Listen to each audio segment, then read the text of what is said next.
Este episodio está patrocinado por nuestros compas de Casa Humilde Cerveceria. Cerveza artesanal, elaborada aquí en Chicago, with a variety of 10 different styles to choose from. Casa Humilde is located at the District Brew Yards, 417 North Ashland in Chicago. Follow them on IG and like them on Facebook at Casa Humilde Cerveceria. To check availability near you, go to www.casahumildechicago.com and check out the store locator. You could also pick up some chelas at the District Brew Yards. Casa Humilde Cerveceria. Stay humilde. Este episodio está patrocinado por Tequila Tres Generaciones. At Tres Generaciones, we honor those driven to create something greater than themselves, those who have what it takes to leave a legacy. It's a tequila for the strivers, the hustlers, the champions of free will who create their destiny and don't await it. El proceso es único. It begins with fresh pressing agave, extrayendo el jugo antes que lo cocinen, resulting in reduced bitterness and a crisp agave-forward flavor. Todo el tequila is triple distilled, using 100% Blue Weber agaves. Con el tequila blanco, con el tequila reposado, it's certified organic. Aquí en el Wackpad, cuando hacemos un brindis, it has to be Tequila Tres Generaciones. Celebrate responsibly. 40% alcohol by volume. Copyright 2021 Sausa Tequila Import Company, Chicago, Illinois. This Wackpad episode is brought to you by Borjas Law Group. El abogado Borjas contestará todas tus preguntas, explicará el proceso específico de inmigración que aplica en su caso, el tiempo que se toma procesar su caso y los costos asociados con las tarifas de inmigración y los honorarios legales. Llama al 312-788-2783 para programar tu cita. Y ahí de pasada, menciona el Wackpad para que te den tu consulta gratis.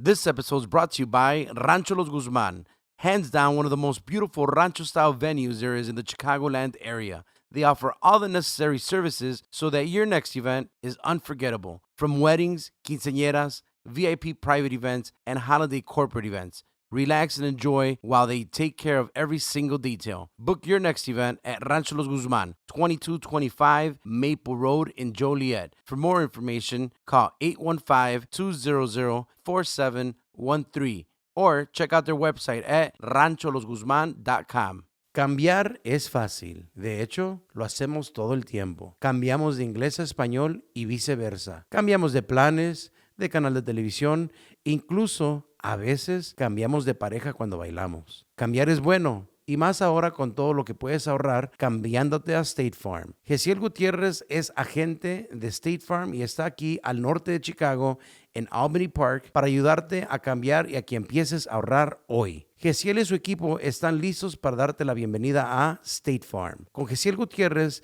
es muy fácil cambiar y ahorrar. Marca su número hoy. Como un buen vecino, State Farm está ahí. La Curva Picosa, a handcrafted miche mix with fresh vegan ingredients. Ready to stir into your favorite cerveza or mixed drink. You can also add it to your tequila and enjoy it palomazo. Try their delicious chamoy rim dip as well. Prueba la frescura. This episode is brought to you by Goodfellas Parlor, located at 5939 West 35th Street in Cicero. They are open 7 days a week. Walk-ins are always welcome. To book your appointment, you can call 630-562-6652. Go check them out on Facebook at Goodfellas Parlor. Make sure you look good, fellas.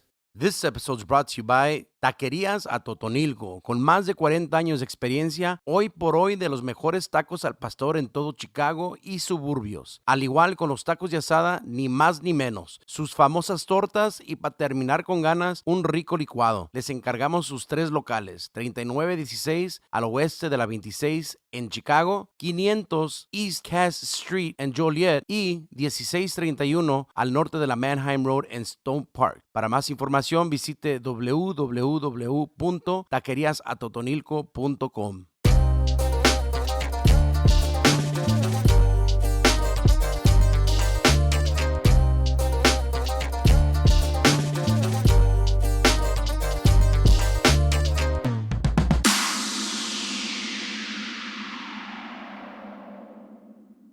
Buenos días, buenas tardes, buenas noches. Su compa Carlos Rodríguez. What's up, everybody? Yo soy Gessiel Grandote. What's good? Your boy Fry from Fry Guy Designs. Here we are, guys. Man, ahora sí que viene siendo episode 12. I like your glasses. Why you take them off? I I'm not reading right now. Perdón. I only put them on to read. These are my reading lessons. Let me clear that shit up. Non-fashion. Yeah. Okay. Disregard the zebra print. No, I like it. They were kind of like a Run DMC, kind of like 80s type of block glasses. That's why I was kind of digging that, bro. It's the only ones that fit my fucking white ass face. You just get them at Walgreens, right? Dude, because if I get the regular ones, me empieza a apretar a la chingada acá, and I get headaches, and I got the little lines. To everybody who keeps watching and who keeps listening to us on todas las plataformas, on Apple Podcasts, Spotify, YouTube. Yeah. We first and foremost want to thank you so much for season 5. It's been awesome. This is our season finale. Technically, this is lo que viene siendo Casa Humilde pick for everybody who is familiar or not familiar with it. This is the part where shout out to Jose and Javier Lopez from Casa Humilde. That's where you got to put the edit. No, it's good. Shout out, because they're right here in la sección. Sección! Yeah, salud. We'll shout out the Smoky section today. Obviously, our sound guy, the Mexican Jay-Z in the house. What up? On the cameras. Zalman. Yakuza. He looks all sexy in his profile picture, man. I like that. You're welcome. You're welcome. God damn. Open chest, bro. Yeah, Everything, that was bro. almost like an almost passport photo. I added more chest hair to it. Hell yeah. Shout out to Zah, man. Shout out. Don't be hurt faced, bro. I fucking totally forgot to tell you about today's spot. Jose, thank you for telling him, bro. I totally forgot to tell him and Samuel L. Jackson. Shout out to Chuy, who's back here doing the behind the scenes. And of course, Los Hermanos Lopez, who today have brought us our guest for Casa Humilde pick. Everybody that already is somewhat familiar, you guys know that it's not always on the Casa Humilde pick. It's, whoever they bring us. We had a great one last season. We have another great one this season. It doesn't have to necessarily have to be musically inclined. Aquí vamos a tener una buena plática. It's somebody that we all have been to one of his restaurants. We're foodies, or at least we consider ourselves foodies. Well, you could tell that I'm a kind of foodie. Yeah. We're foodies, even though I don't like sour cream and I don't like aguacate.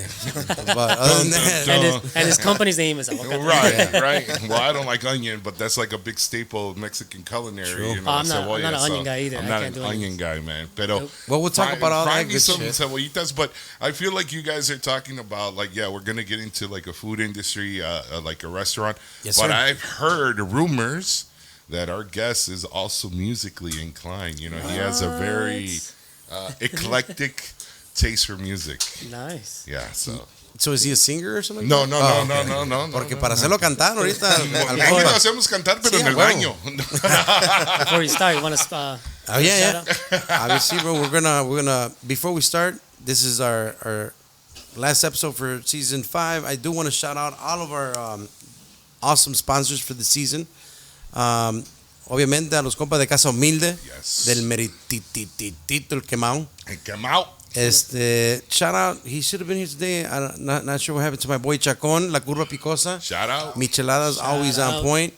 To our good friends, I'm rocking them today. My boy Sergio from Goodfellas. Shout out. Congrats, man. I heard you guys got the Goodfellas #2 barbershop. Congrats on all that, bro. Para mi compa Scary Muñoz, para toda la familia Muñoz en Taquerías Atotonilco. Saludos para ellos y muchas gracias por esta temporada que nos apoyaron bastante. Thank you. To our good friend, Special Agent G from State Farm. People keep hitting him up. Make sure you guys, anything you guys need right now, lo que está pegando mucho es el life insurance. Es lo que me está platicando. Yes, sir. Así es de que if you guys need any kind of life insurance, car insurance, house insurance, Gessiel Gutierrez is the man, bro. Yes. He's up north. He's located somewhere in Albany Park, I believe. I might be wrong, but I know it's the north side. To our day one, bro. This is my good friend that we've been trying to book him from Con Puros Compas Podcast. Mi buen amigo Javi Borjas from the Borjas Law Group. Damn, he's going to be part of Hongueros de Culiacán? No. No, hands down, the #1 immigration lawyer there is, bro. So I know I sent his number to a couple of the guys here. I got to hit him up. I got the number. That needed information. Just mention that you guys listen to Javi Borjas' office dropped here at the Guac Pod. Free consultation. Para todo el equipo de en Joliet, Rancho Los Guzman, con mi compa Luis Guzman, Salud. que también ya está en Madriza agendando 2024. 24? Yes. God 2023, from what I know, is pretty slammed already. But anybody that wants to get married or cotillion, holiday parties, all of the above, everything that you guys want to celebrate, Rancho Los Guzman is hands down one of the most elegant rancho banquet halls that you will ever see on this side of the Mississippi. Is that right? It's right, man. It's funny because I saw a text message like, "Hey, RSVP for this wedding." I'm like, "Whose wedding is this?" I already know. I was like, "Who's this?" And Shout out. There was two names, and I'm like, "Rancho Los Guzman." Let me check my calendar. I'm like, "Oh, I'm booked." I'm like, You're "But who wants me to be their guest?" And I'm like, "Oh yeah."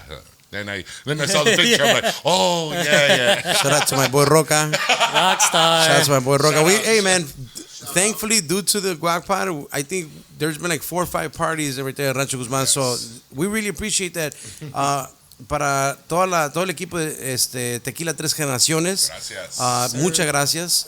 Para Sandra, un gusto siempre trabajar con ellos. And we've always told you guys, everybody that listens and follows us, if you really, really want to support us, aparte de escucharnos y vernos, please support our sponsors. Yes. Porque aparte de que they're the sponsors, we know every single one of them, and they're all great people. Se los encargamos. They'll be coming up on the digital banners as you watch, and you can hear them in the beginning and the end of each episode for every season. So, with that being said, enjoy this last episode for season 5. Season 6 is I'm already working on it. I'm going to call it the young season. It's going to be a lot of young artists on that one. The youngins. Porque I don't want them to be feeling like, you old motherfucker, just get these old fucking bands and shit like that. So we're going to get the young season 6 up and ready.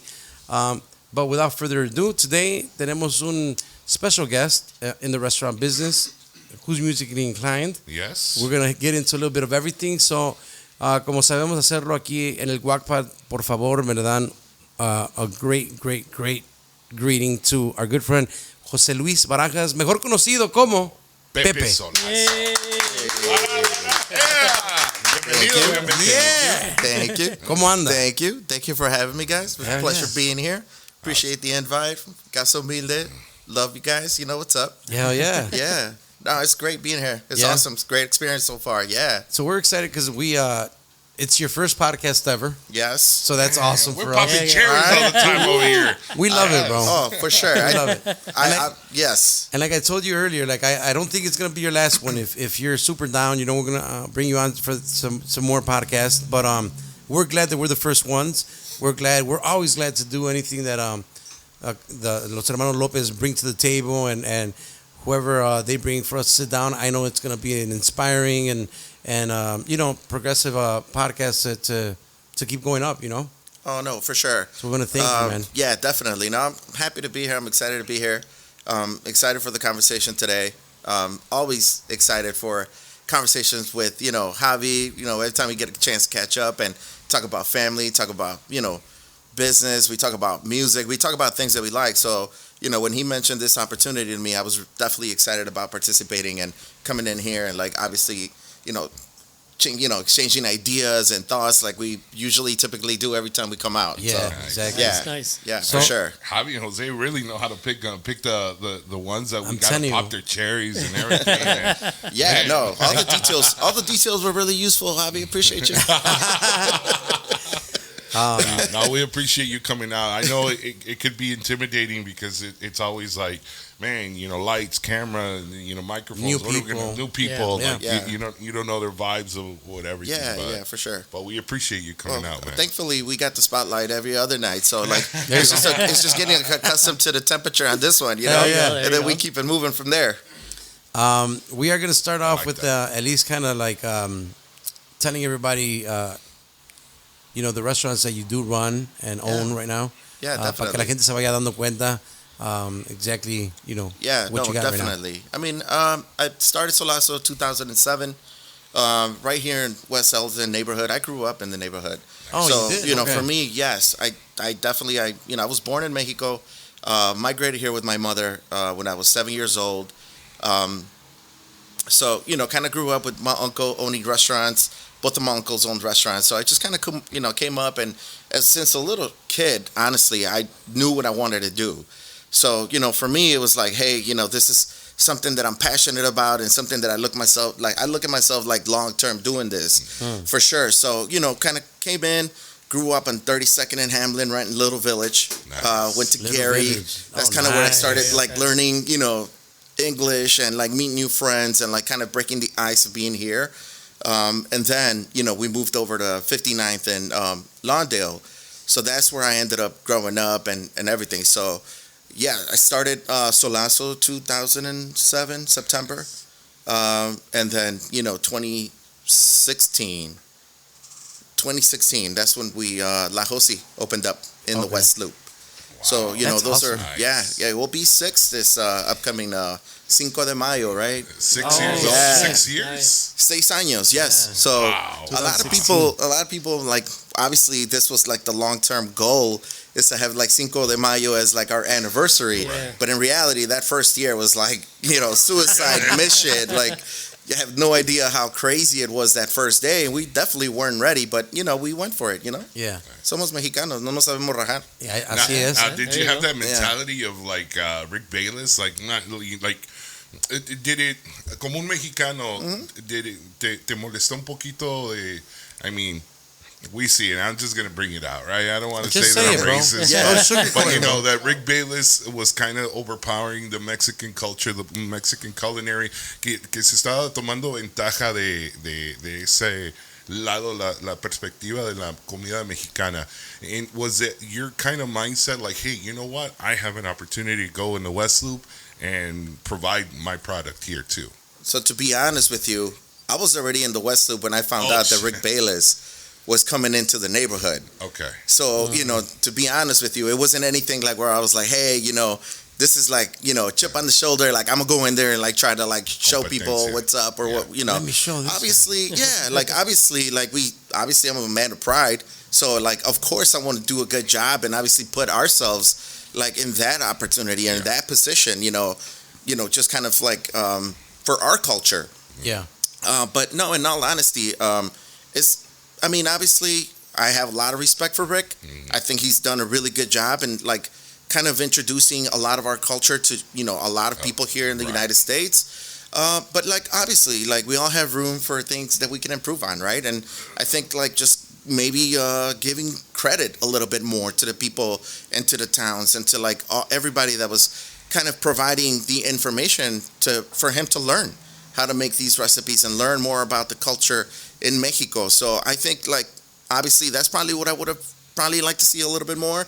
But nonetheless, like I said, I do have a great deal of respect, and I think that in general, I think like many years down the road, it was a good thing. It's gonna continue to be a good thing that he like raised awareness to everything that's happening in Mexico. I think Yeah. that's my honest So it's a opinion. little bit of a positive side, the way he Yeah. came up and kind of helped the culture a bit. Right? Yeah, I know a lot of people are not happy with things like, but in all honesty, like down the road, it was kind of good that he raised this awareness, and I think that a lot of now a lot of people like look at everything that we have in Mexico as our culture as like not just like, oh hey, like I think it definitely carries its value more every day.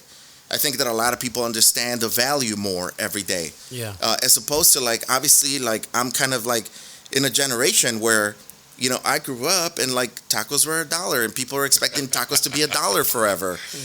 So so now it's kind You're of like right, that man. cross. Yeah, like now, like when I was coming up with my family, like that's what we were doing, fast service, like turn and burn and like late nights and things like that. To like now, like we have the opportunity to really talk a little bit more about how much pride we take into making these things and how much work it takes to like execute and just kind of oversee, propose, create, Yeah. operate. So that's kind of like a really cool opportunity that I'm in that era. I definitely agree with you, and I also I appreciate the fact that you mentioned that, because I do believe that now the Solazo that's now, like I would call it entre comillas the modern Solazo, right? In comparison nuevo. to El Nuevo. Solazo. It definitely defines everything you just said, because it's it's not you could have maybe gone the traditional taqueria way, Yeah. and you didn't. Like I just went in there recently. I had the I'm gonna drop it. I love carnitas. So I had your carnita skillet, I think it was. Yeah. And I just everything that you just mentioned, and what in a way you are right. Like Rick Bayless, there might be people that are, outraged or upset. Why is he giving the Mexican culture the spotlight when it could be us? Or I'm glad that some people like you took it the other way and said, well, I can also do it, and I can also inculcar eso a lo que ya tengo, porque no está acostumbrado. I'm pretty sure there was, I don't want to say I'm pretty sure, but was there any backlash from the community to say, hey, pues ya el nuevo Solazo como que ya es muy diferente? Like we had Scotty Munoz, and we asked him this about the 26th Street, and how in Little Village, obviously it's different, pero ahí quieren ver todo how it is, like it was before, except for the prices. Yeah, they're not accustomed. They're not accustomed to change. But boy, was I there at 3 in the morning. I used to live on 61st in Lawndale, so it was like siempre llegando a la casa after a gig is like, damn, should I get a burrito? Damn, that line is so long. Like, oh, there's no tables. But like, you staying in the neighborhood. What made you stay in the neighborhood? And maybe what made you do the concept of like what Carlos is saying, like from what we're doing now to what it is now? Yeah, listen, I'm super excited to answer your question. Yeah. I'm excited about the fact that I think a lot of us operating restaurants in the 90s and, late 80s and, even early 2000s, I think that we never really thought of ourselves as something that we can just kind of celebrate a little bit more of what we are actually doing. I think a lot of the times the mentality was that, you shouldn't take so much pride in what you're doing. Like, this is what you do, this is your trade. And it's just kind of went uncelebrated in some ways. So, that was one of the things of like how, like when I think for me, that kind of raised awareness when I saw like Rick, like really just kind of celebrating everything that we have in Mexico and talking about himself and like, making trips out of this and making this like a whole entire show. Yeah. I'm like, man, what better than us? We can do this. Like I grew up in a restaurant. I started washing taco baskets at Los Comales for my uncle at the age of 9. Oh, okay. So, for me, I grew up and I know the in and outs. Like I basically grew up in a restaurant. Okay. And for me, that was like, it was never, I always looked at it like, man, this is so cool. Like what we're doing is so good and so passionate and all the dedication that it takes. I'm like, why isn't it being celebrated a little bit more? So I do like, the fact that Rick opened up that door a little bit for us to even start believing in ourselves a little more, to go ahead and say like, no, you know what? I'm actually going to do it this way. And this is the way that I believe that I want to go ahead and represent or introduce what I'm doing and my passion for what I'm doing to everybody. Yeah. So, Solazo for me, obviously 2007 when it finally opened, like to be honest with you, that I knew what that place was before. I walked through that, through that corner. I was always aware of that location. Right. When things were just kind of, I was kind of in a cross path like 2004, 2005. I was trying to just do my thing. That opportunity came up in my backyard, basically. So I was like, I'm going to do what I know how to do. And that's kind of the way that we operated Solazo, all the way through up until like when we had an electrical fire, 2019, August. Funny story is, it's the first day, I never take a day off. That was the first day that I had just gone with my family to Wisconsin Dells. Tell me why. I got Claudia tapping me on the shoulder at 5 a.m. talking about the alarm is going off and, I got a bunch of, Sal's my guy that does all my construction and, so I got like missed calls from my managers. I'm like, oh man, like this can't be good. Like it can't be good at all. 54 missed calls. What the hell? Especially after me and the baby I had finally got her to go to sleep, So, it's crazy, right? Like how it happened. Yeah. And then, once I get on the phone with Sal and I'm like, hey man, like what happened? Like we had someone break in the past and take a safe or whatnot. Like, is this going to be something similar to that? Or, and he's like, oh, no, it was actually the fire department that broke the door down. I'm like, oh, damn. So it's like a lot worse than what I'm thinking right now. Right.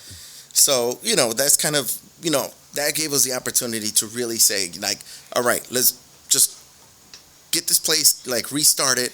Let's go ahead and, like, rebuild it. Let's, get some modern taste in here.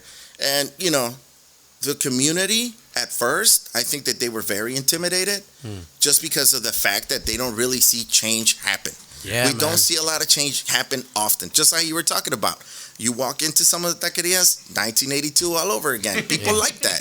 They feel comfortable, they enjoy it, but like you said, prices can't be that. But everything else is going to be similar to, like what people are like comfortable with and like, unintimidated with. So correct. At first, I think that there was some intimidation. Definitely want to go ahead and like introduce the neighborhood to like a new style of, service and like food and like flavors and explain things. And it's more of just like giving them an experience and also try like, just kind of food in a different, kind of presentation than, what we're used to in the neighborhood. So I'm definitely excited to be here. Was there, talking about the backlash, was there any like old school people coming, ¿Qué? Este burrito está chiquito, o un taco en un platote, o $12 para un taco? Like, did you ever get that backlash? Yeah, I mean, there was a few, like I said, I think for us, what really kind of was challenging was people, just kind of expecting us to pick up where we left off at. And that was just like never going to happen. We lost all our staff. We had like 3 people from like the original one because it took a while. We had to go through the pandemic and everything else. So it took a little bit of time for us to like get back in there. So people were expecting us to open and like just kind of be like, hey, yo, like it's 2019 again. Don't worry. Like nothing ever happened. We're here. And it's like, no, like we have a lot of challenges, right? So, that was kind of in the beginning. But I think that now, I think we've given guests an opportunity to learn what we're doing and like actually start appreciating and now being open to saying like, hey, I'm gonna go there because like I'm gonna have an experience. Right. I'm not just gonna have like what I could get anywhere else down the street. So, it's also like it's given, them that opportunity to prepare themselves to like the experience that we obviously want to provide for them. But then it also, this like kind of like year that we've been back is giving us an opportunity to really just kind of see what's going to work and what's not, right? Yeah. We're all just kind of like obviously adjusting, especially after the pandemic and like everything that we've done. So it's been cool. It's been a really good experience and, we hope to continue to grow from there. It's kind of funny, or I don't know, like ironic, the timing of it, because I think this is the perfect generation for you to do that move or that change. It's very similar in the music, like, the generations start, the newer generations start accepting weird music, different music to what we're accustomed to.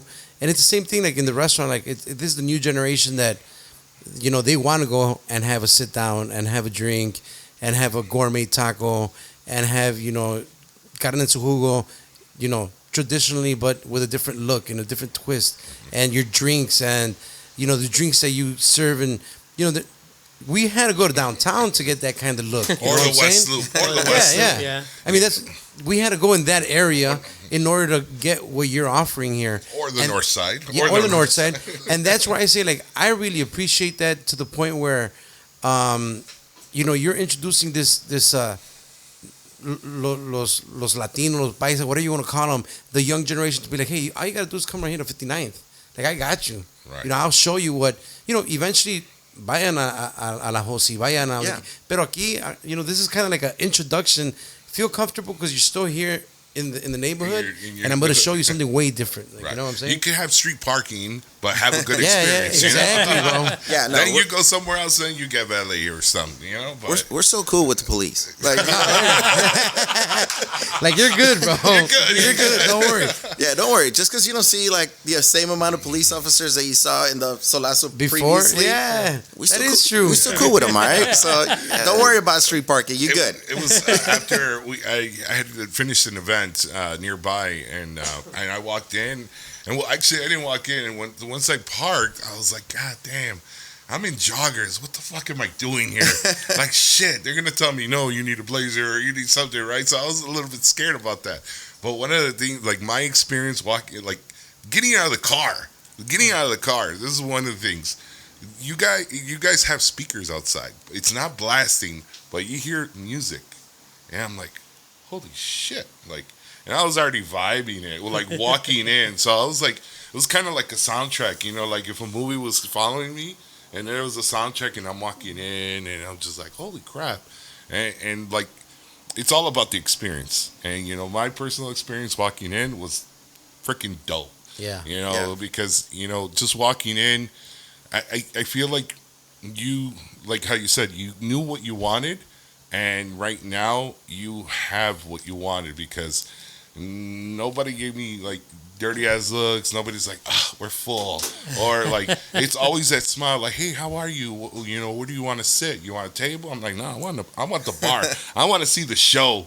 And I sat by the bar, and then the bartender was really nice. She was just like, hey, I'll be leaving soon, but I'll still take care of you. And like, she was very attentive. I'm like, God damn, I'm getting this shit on 59th, goddamn, on the south side. Like, and then I'm just like, I see the menu. I'm like, man, I want one of everything. I want to try this place. Yeah. I'm like, I want everything. One of the things, how you said, Carlos, I had the chapuzon. Whenever you go to a mariscos place, what do you get? You get a big ass fucking aluminum charola, and you have like all these questionable freaking seafood questionable in there, and you're like, is this a shrimp? And it's fucking doused in freaking butter and all this shit. No, this one was like, oh shit, there's a pulpo, that's badass. There's this, there's that, there's it, and it wasn't doused. It was just like perfectly balanced, and I'm like, God damn. All right, bring it on. Let's go next. Next. Yes. But one of the other things is I wanted to applaud you. I talked to this about to Carlos, is that there's a system that I noticed. Like, everybody has their job. Like, one cook has one thing, the other cook has the other, and then the bartender, the bar bag. It just like, that was a good show for me. Like, it was like, God damn, everything was in sync. And it's like, nobody was able to fuck up. Because if you fucked up the line. Well, yeah, definitely, right? And, thank you for noticing the speakers outside. That was totally by design. We want you to feel like that. We want you to feel like, Saturday Night Fever walking in there, right? Like, that's literally how we want you to feel coming in. Yeah. So thank you again for the kind words for like the food, because there's a lot of thought process that goes in there. It's not just about putting a bulk of like food in front of you to, just kind of like, hey, this is what we're doing, and we're better than... It's not throwing cilantro, and it's not throwing onions and just wrapping the taco and boom, here's your... No.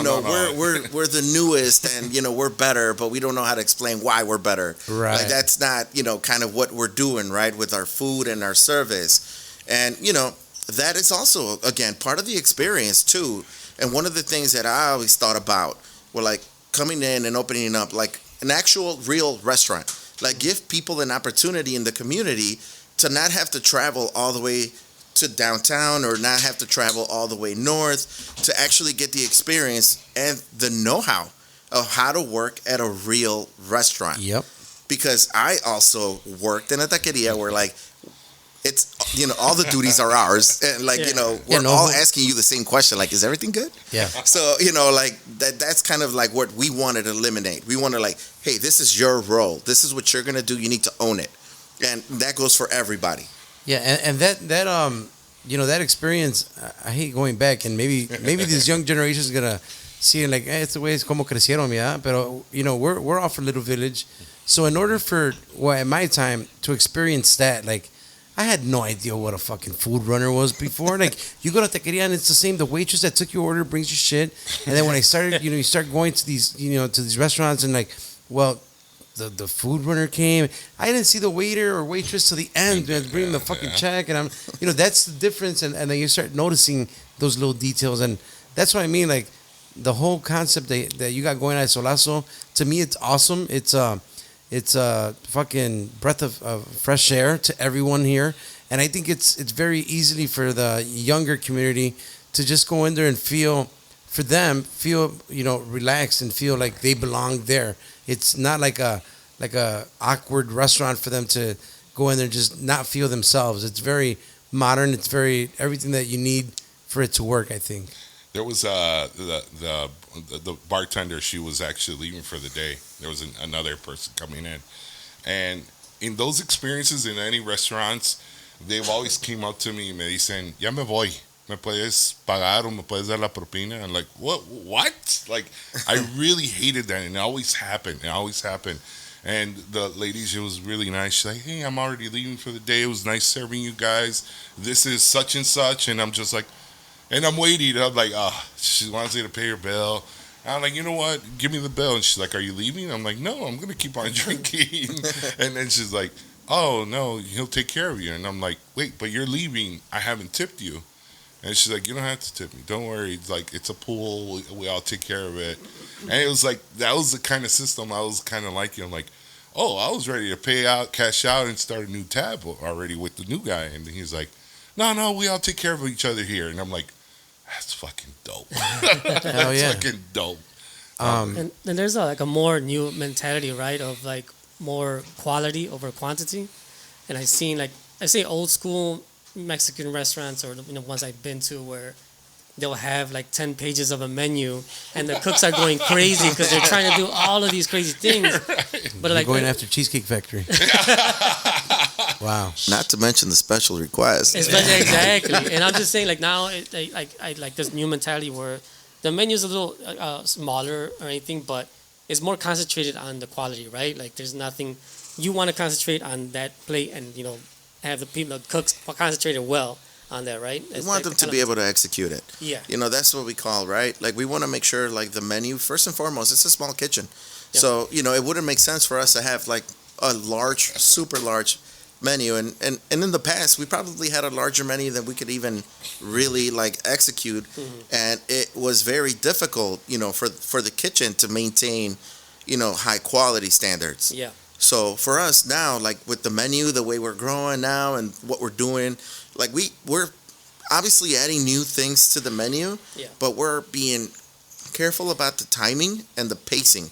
Make sure that everybody gets proper training. Make sure that, front of the house has an opportunity to learn it and like be able to like enjoy it, taste it, like tell people why you like the dish, right? Mm-hmm. Like that's kind of like my motto of like the way that I want them to communicate with everyone that comes to the restaurant. Mm-hmm. Like, why do you like it? Like, that's what people are like really excited about hearing.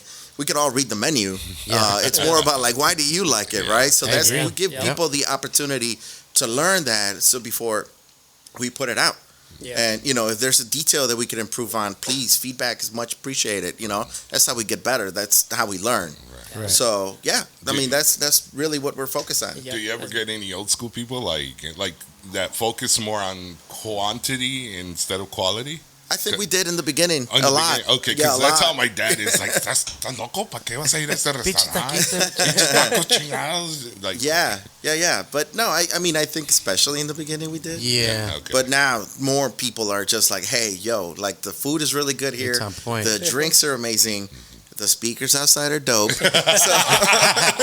And you know what? I like the fact that you brought it up because even like in the beginning, I did see a lot of fucking like online and Facebook, social media backlash. Yeah. And you could tell it's like the older customers way. Porque es un cambio. So how was that transition though? Like that transition of getting your like when Solazo says we're back open, you're like shit. I'm gonna go get my burrito at 2 a.m. Right. And how was that transition of? Did you feel que you were losing your clientele? It was a little bit intimidating in the beginning because you're like, damn, like I know that you want the old Solazo, but I also miss being 23 too, so it can't be like this forever. So I was a little, but I think that there's been a good amount of like, hey, we're willing to meet you in the middle kind of thing, and it's like, all right, cool, I hear you. You want bigger menu. You want more things on the menu. I'm gonna work on those things and get get what you're looking for, but also work with me that I can't be here till 2 a.m. Like we also can't. We're giving you actual like arrachera. We're giving you like we're giving you the real steak. None of this like, hey, So meet me in the middle, right? How can we make this work for both of us? I hear you, hear me, right? Like I'm here with you. I'm here for you. Be here for me. Meet me halfway kind of thing. Yeah. And you were open till 3, I think, weren't you? Oh, Oh, we were open till Is it like 4? Yeah, 4, yeah. yeah. Like I said, that's how I grew up. Scary moments at the old Solazo. Side story is that I smoke every now and then, and no, fuck that. Getting there, you see cuatro patrullas, and you're like just reeking of bud away. You're like fuck. But you gotta go in there and get them tacos. I mean, you had your fair share of fights and brawls and the stupid, ignorant people at 2-3 a.m. I'm pretty sure you had to deal with that. Luckily, I think that we've always kept a pretty good image at Solazo. Like, like you said, there was always police officers present. In a way, that kind of made it feel did help. safe, right? Yeah, it did help. It did help that whenever there was anything that, was concerning, that, That's for you, buddy. Hey, I appreciate it. Who picked the beer? This was really good. How'd you like that? Good job. That's that AMG. That's Javi and Jose came up with the secret recipe. Hey, but we should stock them up right there. Hey, Yeah. why not? Yeah. Shout out. Congrats on the amazing choice. Yeah, thank you. Really good beer. Thank you, guys. Yo soy chelero de corazón. That's your thing. Thank you. Yeah, I mean, Pistear, machín. yeah, for sure. Hey, what part of Jalisco, real quick, just before we keep going? My mom is from Your Los mom? Altos. Los Altos de Jalisco. Oh, man, that's a lot of restaurant people from Los Altos, right? Absolutely. Yeah. Absolutely. It's yeah. translated to the Highlands of Jalisco. Fancy term. There's taqueria Los Altos everywhere, I think. A couple of them, pues. de las que Yeah, yo he I mean, visto. Los Gallos, they're from the same town Oh, that we shit, are from. okay. Oh shit! Yeah, Pepe there's- from Gallos. Yeah, the people from Chef Octavio from Patria in Atlanta. Okay. He's actually from the same exact town. Like, Nice. we met this summer, and I'm like, he's like, I heard you're from Jalisco, and I'm like, yeah, a little town. You probably never even heard of it. It's like 4 blocks this way, 4 blocks that way. Yeah. That's it. And he's like, no, for real. Like, where you from? And I'm like, oh, my mom's from San Jose de Gracia, next to Arandas and next to San Pancho. He's like, yeah, dude, that's exactly where I'm from. I live 2 blocks away from your mom's. Yeah, right? He's like, all right. So then we start digging into the last names. All right, what's the other last name? What's this, Yeah, it was really cool and dope to, like, meet people that like that. But, obviously, taqueros, Taqueros, man. de yeah. ahí viene la raíz. Like, my grandpa, both of my uncles had puestos de tacos en la Ciudad de Mexico. Oh, wow. So, my uncle and my grandfather migrated, and then the rest of the family came along. And then that's kind of, where that's where I come into the picture. Right. Was that your school though? Like your grandfather, your father, like you, or did you have to travel back to Mexico y saber del negocio de los restaurantes? Or I mean, you said you grew up in it. Yeah. You grew up in it, but Yeah. was it like already instilled in your blood? Like It was. I think, Okay. since I was in Mexico, so first, just to start off real quick, my dad met my mom in el puesto de tacos de mi abuelo. So got free he would- tacos, man. She Yeah. got free tacos. Yeah. So he was like, he was hiding the tacos de lengua up here because he knows that those were gonna sell quickly. So he's trying to move everything else, and then he knew that right around 11 p.m. this was gonna be the moneymaker, right? So my dad crazy, man. was coming. La madre right Yeah, there. he was coming over to like buy tacos. He was just like, hey, and he's like, hey, there's a young lady right here, and here we are. So, to answer your question, so grew up with my family, always, having puestos de tacos. Mama Jose, rest in peace, who I, dedicated the restaurant La Josie to. She made all the salsas for the puestos. Wow. She was the salsa, she was a saucier. I'm sorry. There you go. Fancy term. I like that. I like that. Yeah, so she was a saucier for like all the puestos. So then we moved to Chicago. So I was born in Mexico City, because we were already there. So then we start little by little migrating to the U.S. My uncle already had Los Comales established in Houston. He had already like Los Comales established on 26th Street. Okay. So, Tío Camerino and, Taquerías Atotonilco, kind of same era. yeah. Same era, right? Started at a very similar time. So come here, like I said, doing the dishes since I was a kid. Eventually, when like I said, I always knew when I was a kid that this is what I wanted to do. But then when I was really like given the opportunity, so, I worked at a couple different Los Comales, and then I also ran the kitchen for the Los Comales that was on 36 and Archer. So that's where I was right before I opened Solazo. So like, I was fortunate enough to like obviously kind of like serve my time as like, taquero, like running dues, the line for 10 years, so. Funny story about that one, man. I used to live in Bridgeport, the Archer one, right? So one time, I remember it was comales one week, right? Next week, I'm like, man, this is good, man. Like, either was I drunk or like, I got to go back for a torta. Like, that was the nearest, that was like literally nearest Mexican spot from where I lived. So I'm like, man. And then I go in again, not looking at the sign, and I eat the torta. I'm like, God damn, what the fuck is this? Look at the sign, and it's like happy something. It was just it wasn't even a comales anymore. And I'm like, what the fuck? Did they change it for a while? They had changed it like right after. I'm like, fuck this place. Yeah, that was. I don't know if that was your place. A couple years after I left. Yeah. Luckily, I wasn't. Luckily, I wasn't associated with that. No, you know what's funny? The nickname. You know how they put the happy face. So one day, I'm just like picking fun at my mom, and it's just kind of like, because my mom and I were the ones running that place, and then I was like, all right, so things were just kind of like, it was time for me to like move on and do my thing, right? So I told my mom, like, what's up with the Comalito Feliz over here? Like, what's going on? That one brings back memories for me, because we would, back in the day, we would party at Pirámide Azteca. Oh, man. That's the one that next to Pirámide, right? Yeah. Well, I don't know if you know this, but that Los Comales started in that building of Pirámide Azteca. Oh, wow. The actual restaurant? The actual restaurant. That Los Comales number 8. Was that before it was like TKO's even? No, so it was TKO's, and then they put a kitchen in there, and they could never operate it successfully. So, the guy that owned TKO's and Piramides, he went by Yo-Yo. Yo-Yo, shout out to Yo-Yo. So he went by Yo-Yo. I heard he's in Texas. I mean, he's sitting around. I don't know I've heard, yeah. I haven't seen him in a couple years. Yo-Yo was my guy, bro. He's the guy that taught me all the shady shit. Oh, man. Mister, I have a personal designer, Yo-Yo, Yo-Yo's badass, man.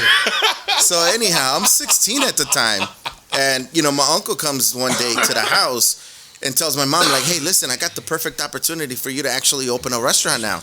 Because we had been asking him, like, yo, like, how can we get in? Like, what do we got to do? Like, and then, my uncle was always like, well, Pepe's too young and, you're kind of like not ready for like a bigger establishment or to do your own thing. So we were like, kind of like, all right, let's, find somebody. Like, what do we got to do here, right?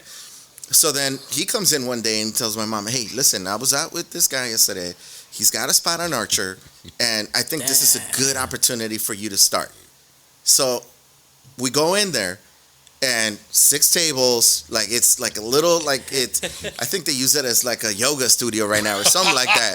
It's tiny in there, right? I think right now it's like a medical building or some shit. Yeah, I think Casa Guanajuato or something like that in there. Hey, was this like an Alamo type of deal, like Duranguense here and then the tacos on the side? Like the thing is, TKO's, I don't remember.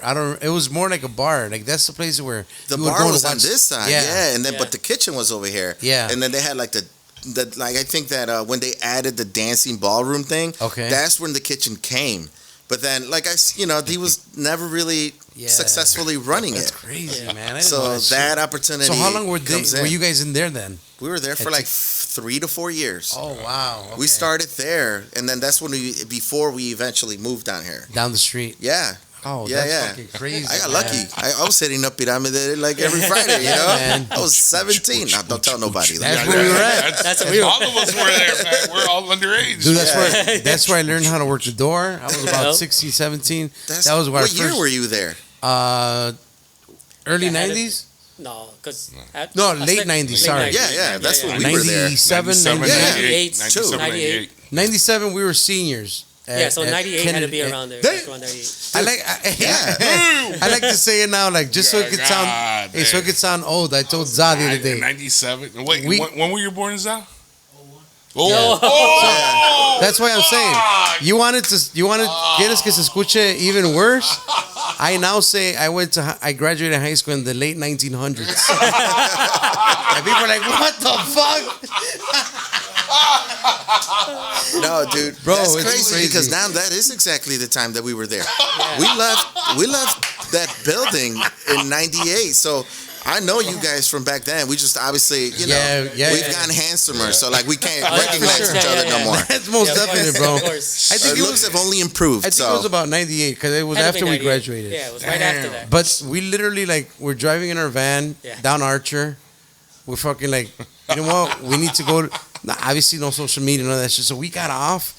The fuck Yo-Yo was at the door, and we're like, No, that security band, was- the security the was at the security. door. Like, he called the fucking owner. We're like Yeah, 18, 19. And then we're like, we're listening to this band playing, and we're like, you hear that fucking band you hired? We're better than them. That was your my marketing, pitch. That was was your my marketing marketing. strategy. Yo looks at him and he looks back like, I'll try to give you guys a call. Yeah, And then we man. went to Comales. We went to Comares and Pulaski. Yeah. No, right there. Was it next door? Yeah, right next door. And we're Yeah. like, they're probably not going to call us. I think they called it He right called there. us like, hey, next week. We're like, all right. We're all excited. We're like, Yeah. It was Saturdays was the night. Yeah, Saturday. Yes, People Fridays was parked, like rock en español, rock pop, people like parked at Jewel. yeah. Damn, that's That crazy, was with, man. That's cool. That was with Dracula, DJ Dracula. Oh, that's my was, homie. Yeah. Yeah, they're all my homies, Alex. Alex. Alex. Shout out, man. Shout out. Yeah, Shout out. salute to those days, man, for Man. sure. Yeah, man. Feels like yesterday. Yeah. José, te encargo otras. Ya se puso buena la pinche plática, vale madre. Tráete otras dos si quieres, nomás para que. I did. I don't know if you need to put. Sorry, if you go need to ahead. put another 4-pack up there in the In freezer. the freezer. Estamos pisteando machín. No, with Alex, I did one of his one of his CDs, one of his first CDs. No way. I Which one did you do? I did his voice knows intro. him. I did his voice intro. So it was like, I think it was like a cumbia CD that he had come out in the early 2000s. Dude, Alex was dope DJ. Like, Cuatro Fantásticos, Shout running out. up the city, him, Frank, DJ Azteca, rest in okay. peace. I don't know if you remember Frank. No, I don't. But some more, part of the other Cuatro Fantásticos, it was Prieto. It was Yeah. I know, Yeah. I grew up and then I mingled with all of them. Yeah. And we all networked with each other. good? And shout out to Cuatro Fantásticos events. Shout out Prieto. Cuatro Fantásticos was. Yeah, they were thing the back ones. then, right? That was the thing. They They were started. They had their moment for sure. Yeah. Like, everybody was excited to go check them out. Like, they're dope. Yeah. Yeah, for sure. Is this where we're going to get into his, the musical The musically part of it? inclined, yeah. Musically inclined? Man, Bust it out. What is? What, Yeah. Well, what I heard is that you said you heard. No, You're not exactly it's sure. a vibe. All right, so Is it a you know rumor? what? No, it's not even a rumor. It's just like I felt the vibe when you're walking into Solazo. You're not listening to Rockin' Julián. You're not listening to Banda MS. You're not listening to a Rocola or it's Pandora, because when I know most restaurants use Pandora, it's like, oh, right. And you're like, nah, man, come on. Pay for the, non-commercial streaming at least. But, I'm listening to music. I'm listening to some, it was Diggable Planets. It was Ooh. just like some old 90s hip-hop, smooth, something chewable that's not hurting your ear, And then you're hearing some Marvin Gaye. You're hearing some Sade. You're hearing some. Sade. And then you threw, the DJ threw in a little bit of Motown, and then he brings it back a little So bit there's to a the DJ. 90s. So there was a DJ. When I went, there there wasn't DJ, but there was a DJ there, and it was just like, God damn. And then when I walk in, I'm like, of course it's this motherfucker, because that's his vibe, And it's like, all right.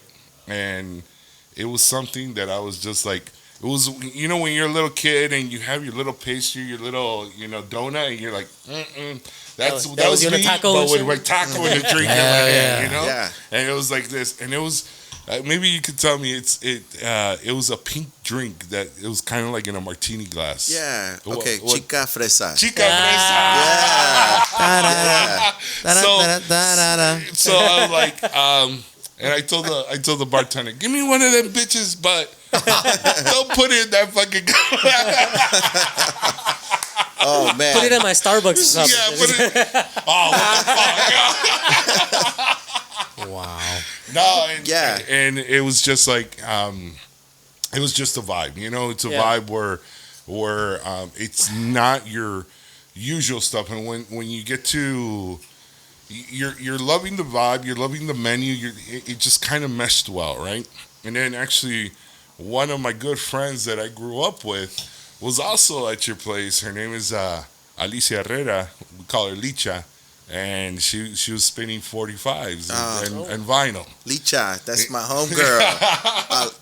In fact, she could play every weekend. I'd have her there every weekend. She was my sister. Rest in peace. That was her best friend.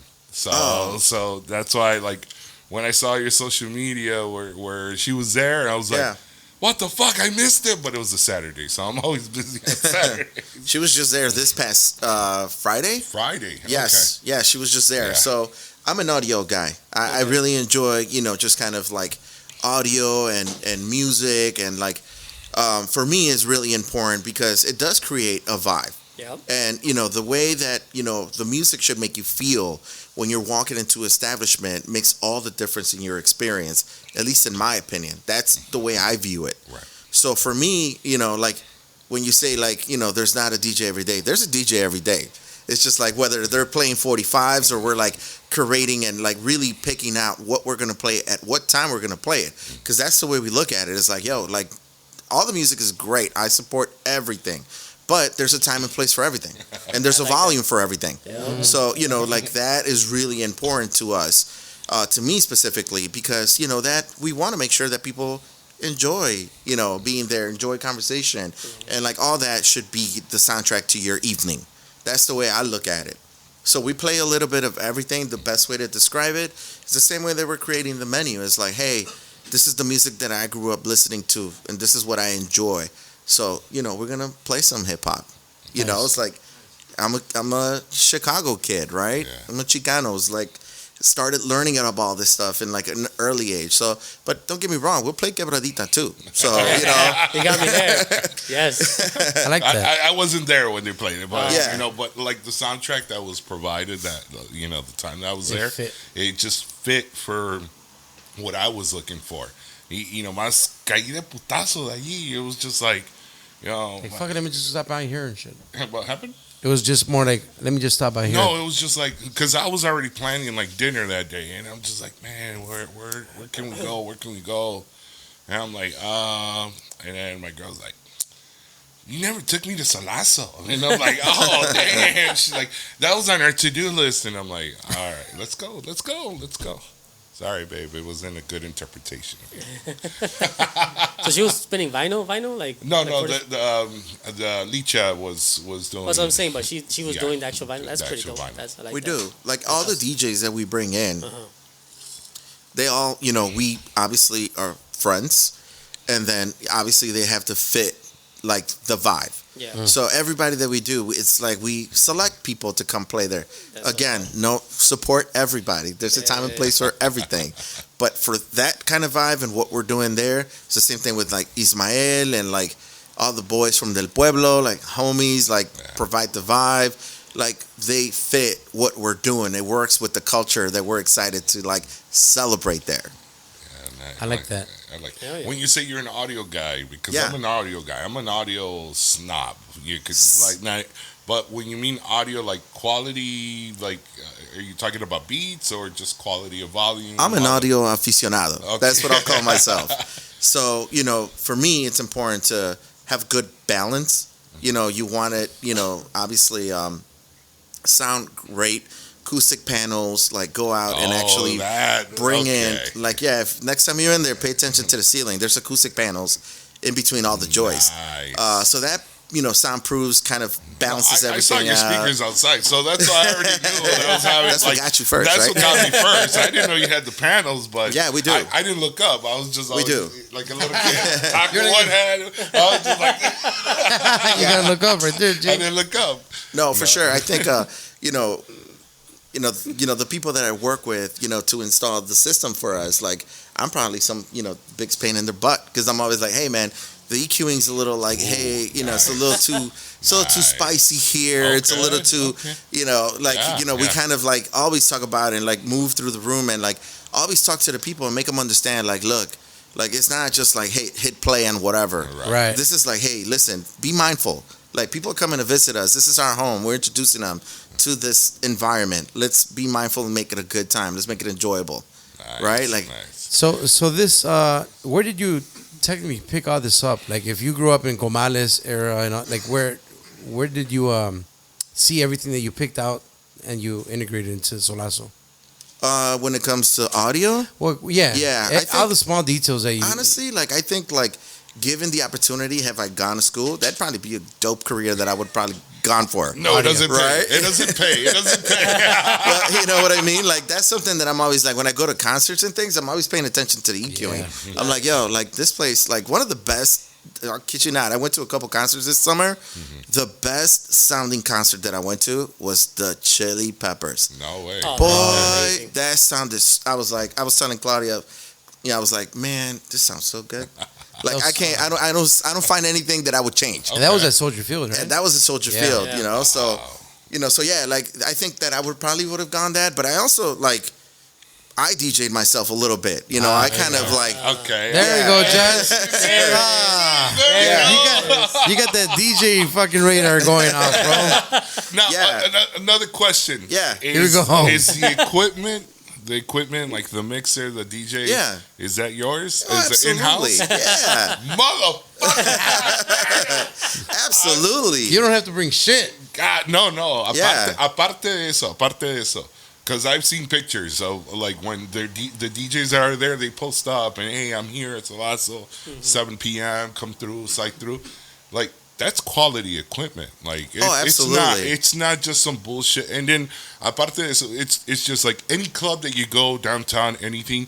It's fucking run down. It's run down. It's they had Tell me how the you really drinks feel, Jess. spilled. Yeah. No, just like spilled drinks. The faders are kind of stuck. And this knob doesn't work. This knob is missing, and it's like it's pristine stuff where it's like you appreciate. Like, wait, I didn't see that DJ with that equipment. He brings it out at that place. So that's why I'm like, wait, is it the house? It is sound? picked. It's personally picks, you know. So it's personal picks for me. Badass. Yeah, like everything that I'm gonna put out there, like I said, like everything, all the everything we do at both restaurants. To be honest with you, everything's carefully curated. Like there's a purpose why we did it. dope. Like this is like what I would play on. That's the way I tell them. Well, Like if you go this is- Thursdays, I he'll be appreciate it. DJing on Thursdays. Hey, listen. That's when I want to go. Like, you're like in the back there. Let us know when you're on, Yeah. Pepe. What the fuck? Let me update my collection, and then we can, we'll put a date out. Promote I'll be that there. shit. I'll be there. Yeah. I'll be there. We Yeah. want to go when Pepe's DJing. Well, I mean, we're gonna go regardless, but I heard some numbers this year for New Year's party, and I'm like, I might just do it myself. You know, it's a prime time. It's a prime time. It's like how you'll be away from your family. Us DJs, we think about that. You know? Absolutely, So that's absolutely. why- No. And I get it, but it's just like $500 is not gonna cut it, man. Like I gotten offers for New Year's Yes. Eve, and they're like from 9 p.m. to 2 a.m. $500, but you got to pay for parking and your drinks. And you're like, Yeah, no, yeah. sorry. I got a better deal already lined up with my Right. fam. Yeah, so I'm like, I'm good. go ahead. No, dale. I was actually gonna really quick move on to La Josie or Yeah. La Josie. La Josie. Yeah. I what- call it La Josie. Sorry. No worries. No. So Is there let me like- get. Yeah, let's talk about that. Hell yeah. Because there's always people asking me like, yo, like I've been calling it La who Josie. is like why'd you name this place that? Like, why right? didn't you put an H instead of a J if it's La Josie? Right, right. Because we're Mexicanos. So Anyhow, my name is Hesse? God damn. No, just like, so yeah, a lot of people have asked me that question. Like, hey, am I saying this place? Am I saying it correctly? Yeah. First and foremost, that's the first question. I always tell them, like, look, to be honest with you, I don't think that there was only one way that we called Mama Jose. So for us, for me personally, it's like say it with love, and that's how you should say it. That's it. You know, like that's the right answer. Like say it with love, because every time that we called her either Josephine or Josie or Josefina or Chepa, like whatever we called her, it was always with love. So please say it with love, and we'll be good. I like that. That's cool. Yep. I Yeah, like that. that's the right answer. That is the right answer, man. Yeah. What triggered you? What inspired you to look into doing something like that at West Loop from 59th? Yeah. What was it that you said? You know what? Me voy a aventar aquí. This is where I'm going. You know, my next step is there. You know, you want to know the real answer? Yeah, Real yeah. answer. We'll tell the lie later. For sure. Confidently. God wanted me there. Okay. That's my best answer. I was not even looking in that location. I was not looking forward to all the work that needed to be done there. Like, I went in there, looked at the space, and then didn't follow up for like 30, 40 days. And then the agent's like, hey man, you know, like, we went to go look at that place. Like, you never got back to me. Like, what are your thoughts on it? I was actually in Lake Geneva with, you know, hanging out with the fam. And, you know, it was just kind of like, hey. I was in the middle of a slide. And, Yeah. you know, And then we just kind of like gave it a second thought. And I was like, you know, I'm really looking for a space that's just kind of more open and it's more like a box. And, you know, we could just kind of like see every corner of it. I'm like, this is like kind of like two separated dining rooms. Like, there's not much we can do with those stairs in the middle. I was like, you know, but the good thing is that it is on the corner of Halsted and Randolph. So, like, you know, like, that was a big I mean, that's a good corner to be on, right? It's got a good ring. So that's kind of how, like, you know, I was like, hey, listen, all right, like, we'll re-engage, we'll talk again, and then we'll see where that takes us. You know, that's kind of like the real answer to that. I wasn't all like kind of like rolling my sleeves up and saying like, yo, I'm gonna go in there and I'm like just about to do this. Like, you know, because no, that was never the intention. So for me, now that I look at it more as I, you know, grow older and mature, I look at it more like, hey, you know, like, God really wanted me there. That's the best answer I could tell you. Can you also accept the answer and say that it happened organically? Yeah, absolutely. Okay. Yeah, and that's my way of kind of like short answer describing it, right? Right. Yeah, it was all super organic. Like, it never really, even when we were going through the design, like Aida's my homegirl, right? She like designed both places. Okay. And she's got a lot of like projects right now in the pipeline. So, you know, I'm really Shout out. happy. Hell yeah, I'm really shout happy out. for her. You know, I'm really excited and happy that we kind of like, that was her first independent project. And like La now Josie? that she, Nah. and now she's just doing like everything, you know. So, you know, that's really cool. And we talk about it, like, we'll chat it up and we're like, hey, how you doing and everything. She's like, no, I'm really doing really well and I'm really happy I did La Josie, you know, because like everybody loves it. Yeah. I keep getting a lot of work from it. That's what she tells me. I'm like, I'm happy to hear that. Looks great I'm on her happy resume, that man. you know, that kind of like, that's how it happened, right? And the vision was always like, hey, like 1950s, a lot of like, you know, that cinema, you know, Pedro Infante, shadows, like just kind of like concrete on the walls, you know, black and white, you know, like that is the vision. That was the vision that we both like agreed on, because we were like kind of like, hey, everybody's like, where are the colors at, right? Like, you guys, you know, should just, you know, where's the flair? Where's the piñata, This is right? a Mexican restaurant, right? Yeah, right. It's not right. fucking. Where's the Herbal- papel picado hanging from the It's not, ceiling? it's not fucking Herbalife green. Yeah, exactly. So that was really, you know, again, you know, like a breath of fresh air. Yeah, man. To do something that was not just like, hey, your stereotypical, like, you know, we're gonna paint the walls pink, you know. Yeah. Blue and pink and No, green over here. green. Yeah, well, we did that at Solazo at some point, right? So we had it out of our system already. Yeah. They went through that phase already. Bro. Yeah, we had already done it, so it was cool. It was cool to move Been on. there, done that. That, I mean, I think again, man, that's the beauty of it. Like, it's obviously there's progress. You know, you move on to modern times with the modern consumer, and it just fits. I mean, it fits perfectly. I have not been to La Josie yet, Me neither. but it is where I It's on the definitely to-do want to go. list. Yeah. It's on the to-do Please list. do. Please do. And that was another thing too, that we were looking for a design that was also going to age well. And, you know, with the concrete walls and like just kind of giving it that more like that feeling That's a natural of like look. you're actually in Mexico, right? Yeah. Like, we're not just trying to be like, hey, yo, like, take a trip down here. Like, that actually makes you feel there, right? Like a nice time capsule. Yeah. You know? Yeah. Nice.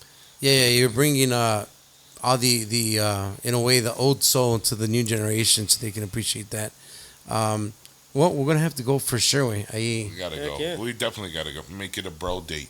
You know, I like that. A bro. Yeah. Bro date. bruh. Salud. Saludcita. Salud. Dude, are you done with your wine? Yes.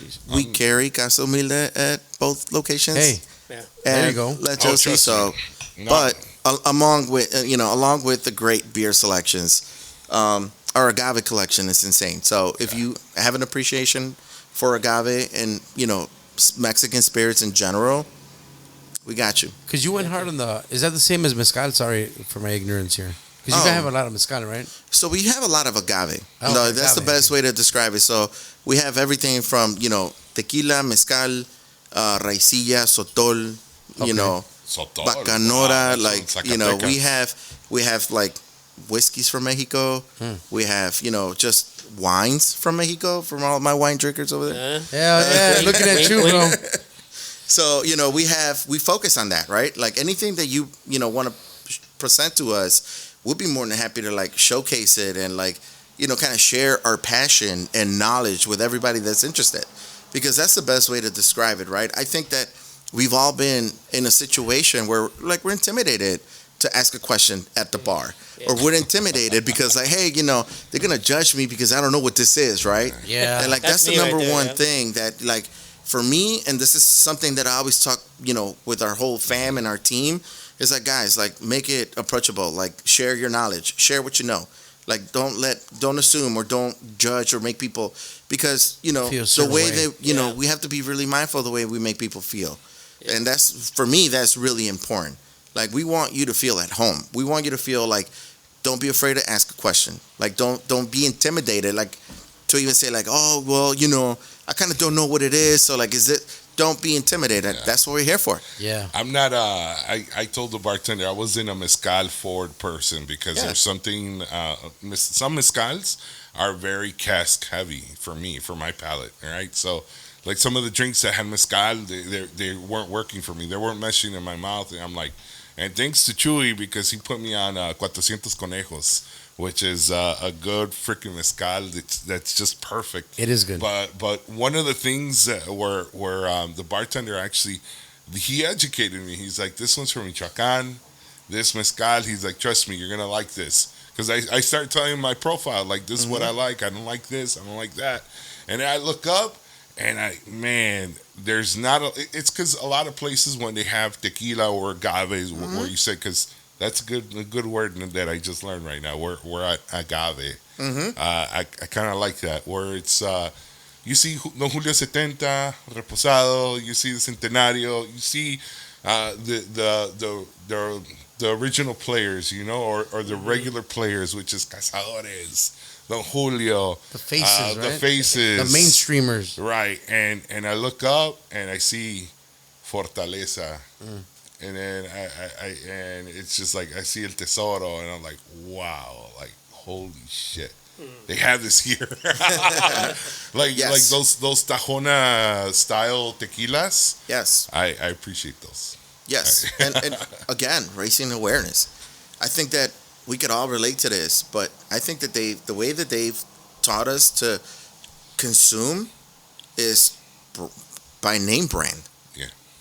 Like you said, like you think like those are the original players. Yeah. But guess what? They're not owned by the original people anymore. Right. So we have to raise that awareness and let people know, like, hey, there's still families in Mexico that are making this like for real and supporting their families, and how much passion they're putting into this, and how much should we really be like, where should we really be supporting, right? Yeah. Because like, you said like you drive up and down, the billboards are all name brands. They don't tell you anything else about what's in the bottle and what's in the juice. They just tell you like, hey, this is like, celebrity, or this is, hey, or like you're familiar with this, Hell yeah. household name, whatnot. But what is the production methods? Who's actually making this anymore? So that's kind of what we focus on too, at both locations, to be honest with you. And, we're just trying to gain a lot more of that confidence and awareness with, guests coming to the restaurant. Like, hey, listen, don't think that we're trying to give you a bottle or don't think that we're trying to sell you something that is like low quality. Like, if anything, this is superior quality and it's a better value for you. And it also, like, it's for a better cause. Like, these people have their kids working in the palenques. So like, you got to think about who you're supporting. And you're going to be supporting like an industrial company that is like no longer owned by the people who started it. Yeah. So, those are things that like we want people to give us that opportunity. You know, Yeah. that's all we ask. Yeah. I agree, man. You got people out here fucking drinking Kylie Jenner and Puff Daddy fucking tequila. What is it? That's like me trying to sell you fucking rigatoni or some shit. Hey, don't get, What's that? Rick Ross champagne? Bel Air. Bel Air. hey, I was gonna say don't get it Bubba twisted. Los, paisas sabemos cocinar italiano, No, no. right? Yeah, All the- But it's the guys behind the scenes, right? It's Olive Garden. But it's my fucking Tio man. Pepe in the bag and Oh shit. no, it's not even that. You go to RPM Italian, it's like Yeah. It's all- yeah, yeah, paisas yeah, working yeah. the line, you know. Everyone. I went to SDK. Somos chambeadores. I went to SDK for dinner one time, and the Pisces came out. What's up, Jesse? How are you? Exactly. Oh, también Where's les- Carlos and Fry? And I was like, what the fuck? Maple Yeah. and Ash, right? I Yeah. think it was too. También Yeah. allí, Yeah. también. I was like, holy shit, how the Pisces came out. Yeah, they do. I think they're trying to do their own maple and ash in San Julian currently. So look out. Arriba los Julián. quesos, arriba los quesos. Hell yeah, man. Yeah, San Julián, Jalisco. Saludos a toda la gente allá. Restauranters right there. Yeah, bro. I passed through madre. there going to, I went to Manzanillo. We passed through San Julián, man. So, badass. Mucha gente en San Julián de restaurante. Yeah. Saludos. Yeah, saludos. Gente yeah. trabajadora. Yeah. I Nice. was gonna ask something. I'm gonna write down here. Uh-oh. What do you got future plans? You got another restaurant coming out? You got something going on that you can let everyone We do. know? So, going back to that opportunity to be in Halsted and Randolph. Okay. So, when we first kind of got into the project and actually started finding a path of how we were going to, rebuild this, building and like open it up for operation. So it was like a really long journey for us to even get the doors open, like I mentioned, because there was just a lot of learning, curves for me personally. So one thing that we didn't do was rehab the second floor. So we, for the past 5 years, we started talking about it, 2019. Then Solazo happened. So then I'm like, yo, Jay, like let's pause this for a second. Let's focus on Solazo because this just happened. But we had been already working on, doing all the drawings, architectural drawings, and, kind of like looking at like what would be a good, concept to do on top of La Josie. So that's kind of like coming back into the picture now. So now we're like finalizing the layouts. We're finalizing like what we're going to be doing there, and like the concept, like the purpose of this place that I would like for it to serve, and like what people come in and enjoy is like, hey, after dinner, drinks, music, obviously like, great cocktails. We want to focus a lot of like wild agave cocktails on the menu, like things that we could definitely like talk to you a little bit further detail, about like, hey, this person, distilled this, agave distillate, and we're using it in this cocktail because I think it's going to work really well. So it's going to be more of like a refined library. Not that it isn't already, because like the library there is amazing. I'm so proud of like what we're doing there. But, also like upstairs is going to give us that opportunity to like have a little bit more controlled chaos atmosphere. Like, you can come in and like enjoy, once you already, had dinner with friends, family, significant others, and now it gives you an opportunity to like, hey, I'm going to get a little nightcap. I'm going to like finish up my night here, have a good time. I like that. You have the wife at the bottom, and then you go to the side. With the side, you go upstairs. Something like that. No, I didn't say that shit. You just gotta come around the Halsted side. So the entrance is gonna be like on Halsted Street, so it'll be a different entrance. Oh, nice. So like that's something that we're doing. We're also expanding the rooftop at La Josie, so that's something that's also gonna see an enclosure. So those are things that I'm working on right now. I had a couple other projects that I almost got into, but for like I said, for organic reasons, like it just like this, I decided not to, not to move forward with them and things like that. I thought, we had a project that was going to probably happen, but it just didn't, and I'm happy that things are moving in the right direction. We made some decisions that that I could live with. Yeah. So I think ultimately we're excited for this place. Of course, Aida and I are going to work on this together. I have a couple trips that I have pending I would like to, take a trip down to Puerto Vallarta. Just because raicilla, like a lot of people don't know about raicilla, but raicilla is really, really big. And raicilla, first and foremost, agave destilado de Jalisco. So, we want to obviously like raise more awareness because a lot of people from Jalisco don't even know what raicilla is. So when we tell them like, hey, have you tried this? Hector knows. But shout out, yeah. But a lot of people don't know like what that is. So we want to like definitely give people an opportunity to learn more about that. And I want to make it down there because like that should be, like the coastlines are what I'm going to focus on for upstairs. Okay. So definitely want to make it down to Puerto Vallarta. Definitely want to make it down to Puerto Escondido. Got to go see my boy Patricio down there. So, so there's a couple trips right now that I would like to take, over the winter before we actually dive in and really start like nailing down what we want this place to look like. And then from there, that's where we're going to start thinking of what we're going to name this place. Okay. Because to be honest with you, when we started building everything that we were going through as a family with La Josie being built out. And at that time, my mom, we were all still like fighting a battle at that point. We were fighting, battling cancer at that point. Oh, okay.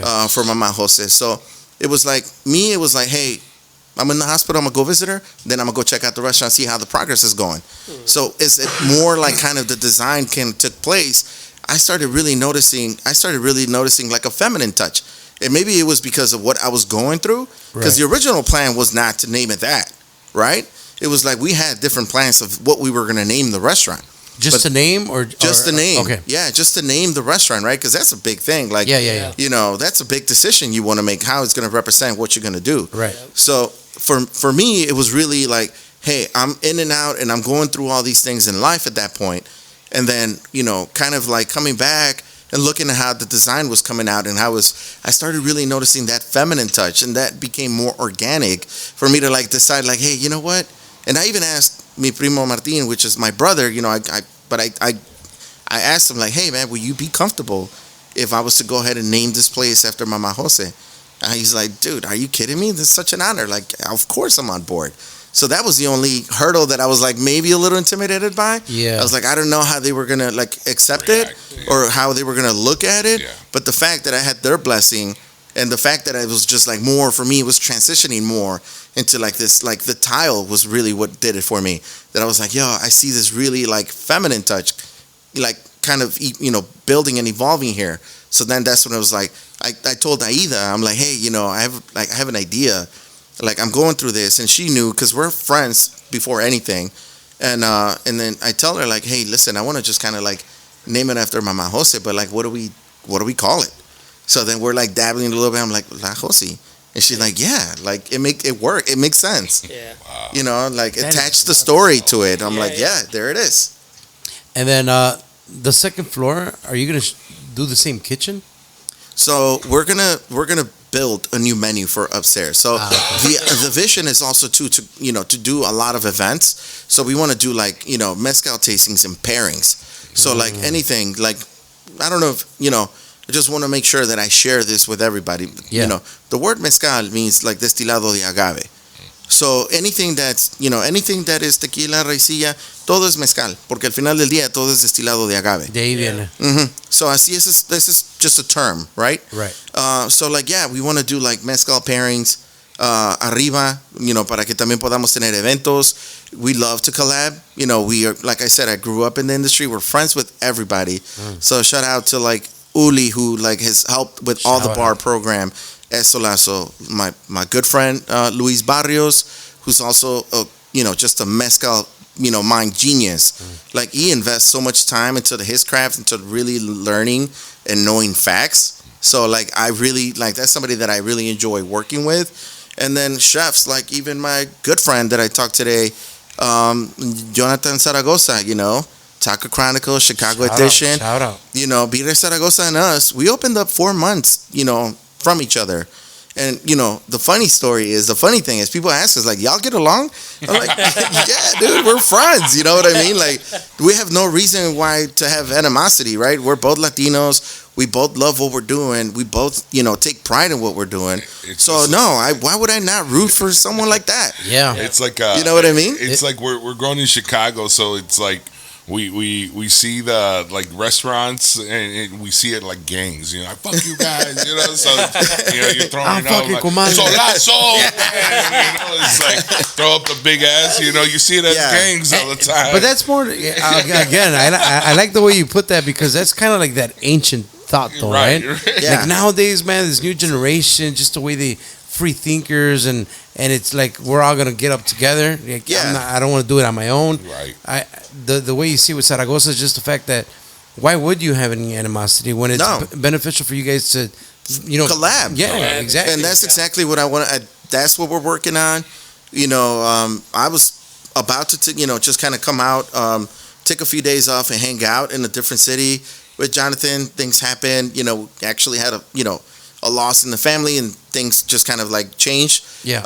But other than that, like we keep in touch, we root for each other, we support each other, you know, like, and you know, that's kind of like what the second floor, like that's what we want to do upstairs. I like that. You know, we want to do like pairings and like bring in and like, hey, let's cook something together. Like give you the opportunity to come in and like, you know, let's make a cocktail. Let's bring in a really good beer also for the event. You know, I was gonna go that way. Like honestly, not because they're here, not because they're our sponsor, but for us, the Casa Humilde brand is just more like, well, why not? Yeah. Like we're so used to this, you know, brands that we grew up with. Like we're the ones that gotta meter el cambio. Like, you know, yeah, definitely, and that's something. And you know, honestly, it's a privilege, you know, and an honor that the fact that we can even collab too on a bear for the project, Hey, you know, I for mean, the second floor. You know, that'd be really cool too. I got an idea for a beer name, Dale, man. a Call it ver. Consommé. Damn, bro, the consommé, dude, like the birria consommé. I like it. It's like a good, But you it's know. hot usually. No, but hey, but that's think their of job to make it cold and fucking delicious. They're from Ocotlan. The people from Zaragoza, they're from Ocotlan. Making visions Jalisco, next door to reality, right? Yeah. Javi? Next door to Ponce. Arriba Shout out, Ponce. shout Shout out. out, I know he's on the Casa Humilde picks list to be on here. Nice. Zaragoza. So shout out to them. Shout out to everybody, man, that's doing it. Right, right. Yeah. Está pesado ahorita el mercado. Or we could do it a hot drink, you know, because siempre hay ponche. You know, consomé con pique. Damn, that'd be badass. I'd be a freaking cruda killer right there, bro. Así. That was a good sound effect right there. There I am, we. You're great at that. You're great at that part. What are you drinking, bro? No, yeah. It looks empty. Well, I'm gonna get this AMG beer right here, bro. Here you go. Aquí está. Oh, don't trip, Chito. Let's do a little salute before we start Saludcita. wrapping stuff up. Hey, I think that fucking edible just hit Jose. Oh, he's on. Damn it. He's no wonder he's floating. Salud. Saludcita, salud. Guys, Anda seco. thank you very acá much. tengo, acá tengo. Ahí tengo. Thank you. Yeah, A ver. está buena la plática, so you know. Nah, it's actually interesting, man. It's interesting. We're seeing a different side of the business, you know, and it's like what I appreciate more. It's like not just that you're from the neighborhood, you migrated from Mexico, you're Little from the village. little village. Sheesh. Yeah. Pero it's like that mentality where we're talking about where sí se puede. Like people from the neighborhood, you know, a lot of people, again, they're used to the old school thing of like, oh, you know, it's the same thing, go work at a factory or just provide for your family. But it's always like trying to do what you love. You know, you got to always do what you love. And that's what's, not that it's a bad thing, but that's what's going to take you out of the neighborhood, you know, and be successful. But at the end of the day, it's very comparable to the music. Like Right. it's your craft, bro. It's Like, your craft. right? Tú le vas a dar todo al DJing because it's your Claro, craft. Claro. And it's a very good comparison with the restaurant with him. It's just that the attention to detail The attention is to like the detail. good musician and the good DJ that, you know, is listening to everything It's to like, make it better. Yeah, it's like you're paying attention to detail, like how we pay attention, like us as musicians or me Yeah. as a DJ. When I'm listening to a band, I'm listening to that one guy, the fucking charchetas. I'm like, oh, you fucked up. Or I'm listening to just one trumpet or the tambora or the tuba. Like I know how to like pretty much mute everything now and just pay attention to one musician or how they're singing. It's like, oh man, these guys fucking suck. Yeah, pero también, I think that, the Si Se Puede needs to evolve more. I think that we need to take a little bit, more of like, Si Se Puede sounds very hopeful, right? Like, we need to take more like, hay que hacerlo. You know what I mean? Like, let's take a little bit more of a sense of urgency. Like more action. And like, let's actually just stop kind of hoping that things are going to go like, no, let's go ahead and happen. And you know what? That's let's like make it happen. That's like a generational habit, right? Right. It's like, a ver qué tal, a ver qué si sale. sí, a ver como si que sale. sí. Pero no, like, we need to like, a little more sense of urgency. Like, like, let's take pride in what we're doing and let's make it happen. Yeah. Normalize it. I do agree with that. Normalize it. Yeah. Because even I'll catch myself and be like, hey, vas a ver cómo sale. A ver qué pasa. And it's like, no, like I'm already, you're already going in with not a 1,000% positivity rate on that, Yeah. You're already like, well, maybe it might not be going well and shit. Hashtag hay que hacerlo. Yeah, Sí. hay que hacerlo totalmente. I mean, other than that, I mean, I'm very happy that you did come on. I'm very happy the Lopez brothers brought you on. I hope this is everything that you were sort of expecting for your first podcast. Oh, it's been dope. Did you like it? I'm enjoying it. Did you Yeah. like it or what? I mean, we're having good conversation. Yeah. We're talking about really, Some beer. things that I enjoy Yeah. and that I'm passionate about. And then, we're sipping on amazing beer. So, claro. How'd you like the AMG beer? Oh, está chingona. I like it. Hey, before we do end it, I do want to ask you for a couple of things. Yeah. Maybe your top 3, top 5. You help me out. Oh, shit. Restaurants. I know it depends. Whenever I ask Jesse, he's always like, "It depends what genre." Yeah, like, do it Italian? Depends. Like, Right. just hook me up, man. Obviously you're a great food guy. So I mean, Yeah, we gotta tap into your yeah, brain. man. Let us know where to go. Brain and palate. Obviously, other than your spots, No, of course. where's your go-to, bro? I'm not a hater. Like, I shout out the people that I like. Yeah, hell yeah. You know what I mean? Like, of course, I don't just want to go eat at my spot, right? Who does that? Yeah. No, for sure. I'll put you guys onto a gem. Here we go. Good family, hardworking people. I think they have amazing, kind of initiative and thoughts and ideas. Check out Chile Toreado on 35th. Dope. Yeah. Dope. Haven't been there, but I would go out to Yeah. Pochos across the street. Yeah. So, go check out Jaime. Okay. Absolutely. Amazing. It's great. He- Family, hardworking people, which is also like another thing that I like to see. Is he part of the Cinco? Rabanitos? Rabanitos, That's his right? brother. Yeah. It's Alfonso and Jaime. He mind fucked me with his carne en su jugo. Yeah, it's Oh, great. shit. It was amazing. I gotta go Yeah. check that out, man. Yeah. That's how they serve it in Guadalajara. Yeah. That's like the plating there. That's- You don't get the whole bowl You don't of get the broth. whole full. Yeah. No, it's just a little That's bit. why. It's- He mind yeah. fucks you. Trust me. Yeah, it's on an oval it's- plate, yeah. It's not a whole fucking a jug of Like the fucking thing? consomme and then. No. So how what is it? Explain it's real carne quick. en su jugo, bro. But it just. It's Thanks es for un clearing that one up, bro. es un plato plano. Uh-huh. And a little bit of It's slightly consommé. shallow because it still has some broth, Yeah, right? It still has consommé. Pero es como más extendido, right? Yeah. Like, absolutely. And that's how they did in Guadalajara, bro. I gotta check it out. Fucking Yeah. amazing, yeah. Yeah, so like that's definitely. And I also live right by there, right? So I'm spoiled, right? Yeah. It's funny how like full, circle. Like I live right by Pirámide. I'm like in Bridgeport. I'm right there. Like Nice. I just can't move away from that You can't neighborhood. get away from there, huh? Yeah, like I tell people, like especially now that I have, my kids. My daughter's 14, so she's like getting more and more involved. So she's like constantly helping us at Solazo run food and like kind of like coming in and like have the opportunity that I wish I would have had, where it was like Right. hey, a little less, kind of responsibility and commitment, but still the opportunity to learn.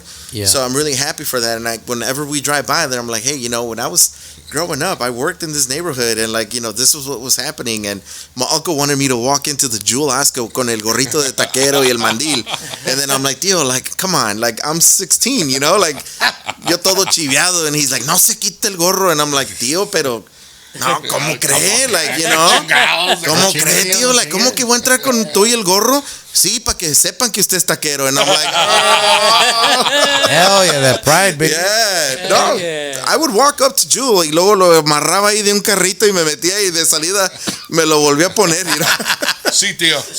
No me la But quita. now like I that. appreciate that. You know, I think about that every now and then. And I'm like, Yeah, man, yeah, that's he crazy. was so right. You know, like everything. Like, you know, that's kind of how like it comes right back around. You know, Full circle, man. yeah. Number 2. Yep. What's Yep. your next restaurant? Oh, man. Hold on. I mean, I gotta we really put 'em think on, about this. You know. There is no rush, Cheers, bro. guys. Take a Cheers. sip. Yeah, Cheers. there you go. Salud, salud. Salud, salud. Where we going? Good move, good I mean, move. is that? Are we talking about like we're going there right now? Like, Hey, Good. if you know someone, let's go. We can.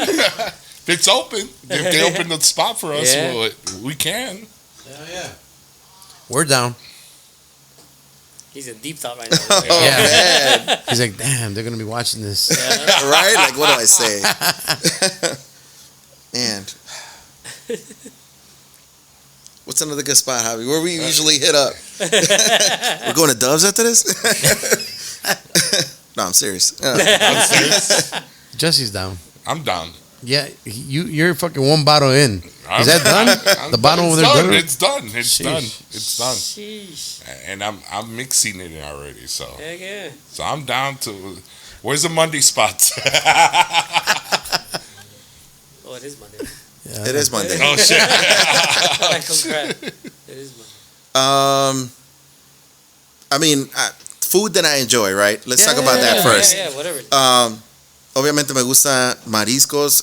You know, my father's side of the family is from Sinaloa, so I have that Pacific Coast, Oh, man. blood in me. Fucking So cartel shit. mariscos, But no, mariscos. I obviously enjoy Peruvian like cuisine. okay. So también un buen restaurante peruano también I appreciate it. I think obviously there's a lot of more traditional places, but I think that Tanta does a good job. Oh yeah. I think Tanta does a good job over there. Is that the one on Ontario? It's Ohio? on Grand. Grand. In front of the bank. It's on Grand, yeah. Front of the bank.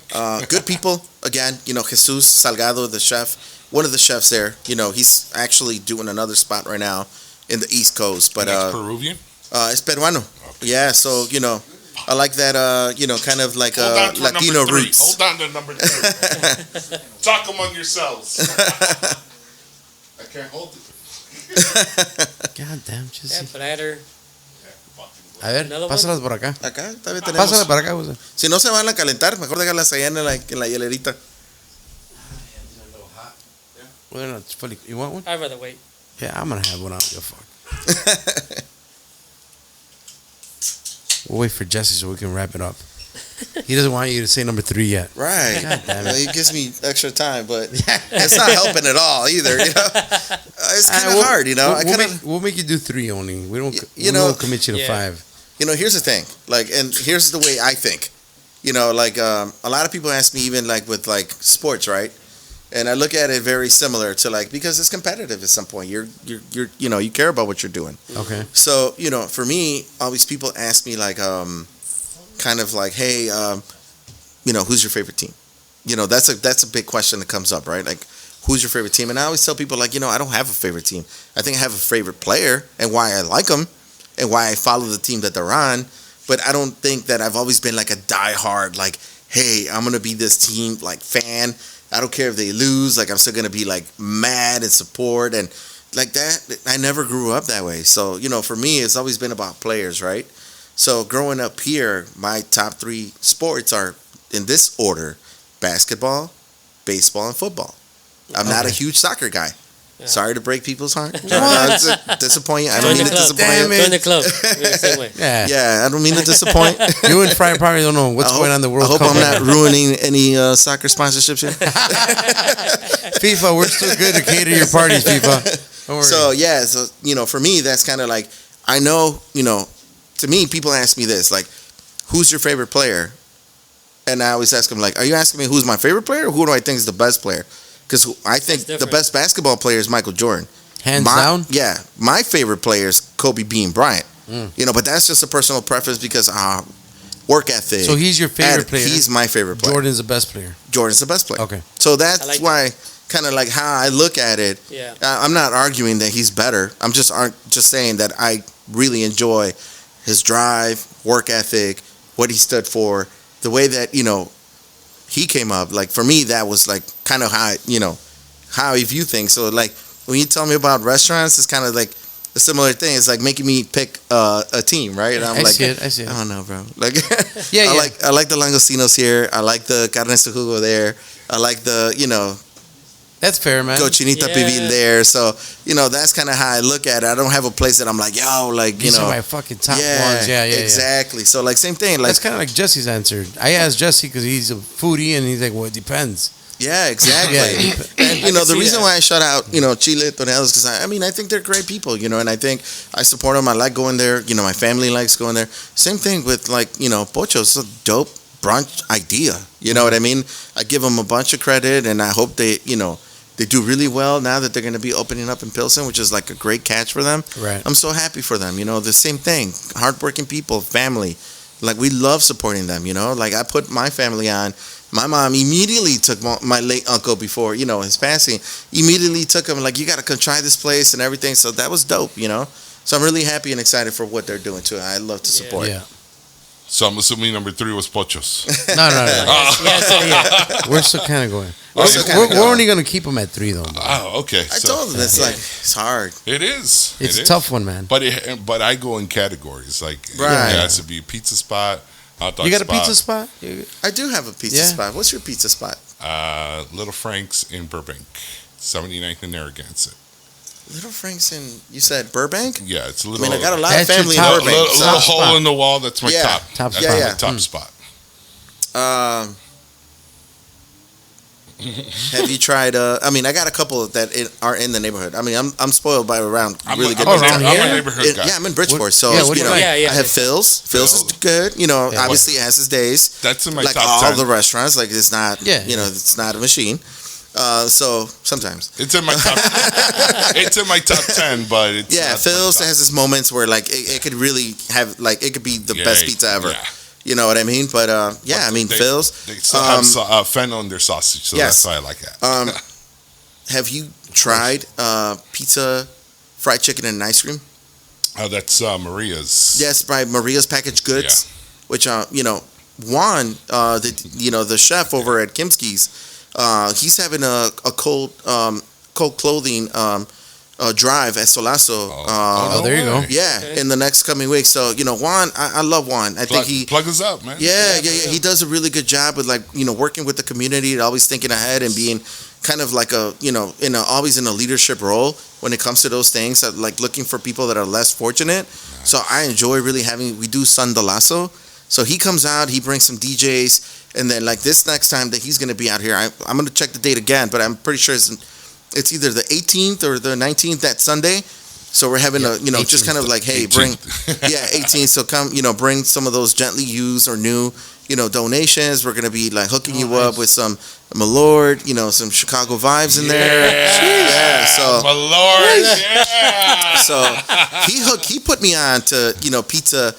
Which unfortunately they're closing at the end of the year. Oh no way. Yeah, they're going back. They're staying with the original location, but Juan put us on. He actually bought pizza for the whole staff one of these Sundays that he was there. We've been doing this like once a month, San de Lazo with Juan. So he put us on to that, and I thought it was amazing. I immediately ordered the next day for my kids. I'm like, you guys are gonna like this, Nice. My kids, obviously, like all our kids, like for the people that are parents, huge, they gotta have pizza at the menu Hell before yeah. we go anywhere, Yep. I never had that. I never had that one. It was too thin for my taste. Yeah, it's more of a tavern style. Yeah, tavern. Okay. So if you're trying to obviously keep it a little leaner and stuff, and still enjoy Beer, some good yeah. beer and stuff, that's a great option. It's perfect for pairing back in the day, like those old school bars where you were able to drink a beer and then order a pizza. So, Yeah, okay, yeah. I get you. Yeah, so that's more of that style. But yeah, those kind of like, and then obviously you have like the other places that are more popular and more like people like know about, like Parlor Pizza. We got over here on Archer. What's that other big place that we have over there? Falco's? No, not Falco's. Closer to Bridgeport. Connie's? Connie's. Connie's. Yeah, that's. I mean the regular pan is staple. dope. Yeah. Yeah. Yeah, the regular pan's Yeah, good. So. yeah. No, I go a little more south to Freddy's or Rico Ben's. Freddy's Pizza? Freddy's Pizza on 31st, or I've had that. yeah, I like. Pequods, of course. You like Pequods? Pequods, yeah, that's in the top 10. Yeah. Last time. Never had it. You never had it? Jose's laughing, bro. Like, nah, fuck that. No, it's because it's like for me it's a global thing. So it's like food, ingredients, and service. That's how I rate my food. So if I have shitty service, it's fucking shitty food. That's tough, man. How can you rate the food on service, though? No, I mean, te da buen sabor, te deja buen sabor o no te deja buen sabor. Keep in mind, it's all about how like we make you feel. So that also leaves it leaves a taste in your mouth. It leaves a taste in your mouth. How is it like somebody offends you, give you bad service, and you're gonna be like, oh, this is the best pizza in the world? Like It is, though. It's like, I'm gonna order to go though. Yeah. That's what I'm saying. Like, I understand the whole service part, but fucking good food is good food, right? It's not bad. It's not bad. Yeah. But last time I had bad service. I had really bad service. Fucking guys. What other genre you want to question them on? Tacos. Ooh, Damn. damn. That's a tough one, man. Right? All right, Yeah. cool. Like what? Like specifically, because like we can get technical about it. Let's go technical. Yeah. Tortilla que está hecha a mano. That's your vessel. And we make some dope tortillas. Have we had our tortillas? You do. You trust me. You do. It was like I'd have to put us, but obviously I have to shout out people. I mean, I think that you could tell the people that are making a really good tortilla. Again, our good friends over at Eruruapan, they do a good tortilla. Our good friends over at Zaragoza make a good tortilla too. God damn. You know who's got a good tortilla too? That's a sleeper. And like, the other day we went to go visit there, and I was with my brother and the family. And he's like, dude, you want to go here? And I'm like, not really. I'm like, why do you want to go there? He's like, it's always chill, but the food is pretty good. It's like, it's never too busy. I'm like, well, that doesn't sound good. You know what I mean? Like, when it's not too busy. Yeah, what do you mean? Like, this place is empty, but they're supposed to have great food? How? Like, explain. I'm super hesitant, and I'm suggesting other places where we can go. Yeah, because I'm a guy that, like, if it's a fucking hole in the wall and there's a line out there, I want to try that. Right, but, like, how could you have a great restaurant be empty, and then, we're supposed to go there? Wait, why?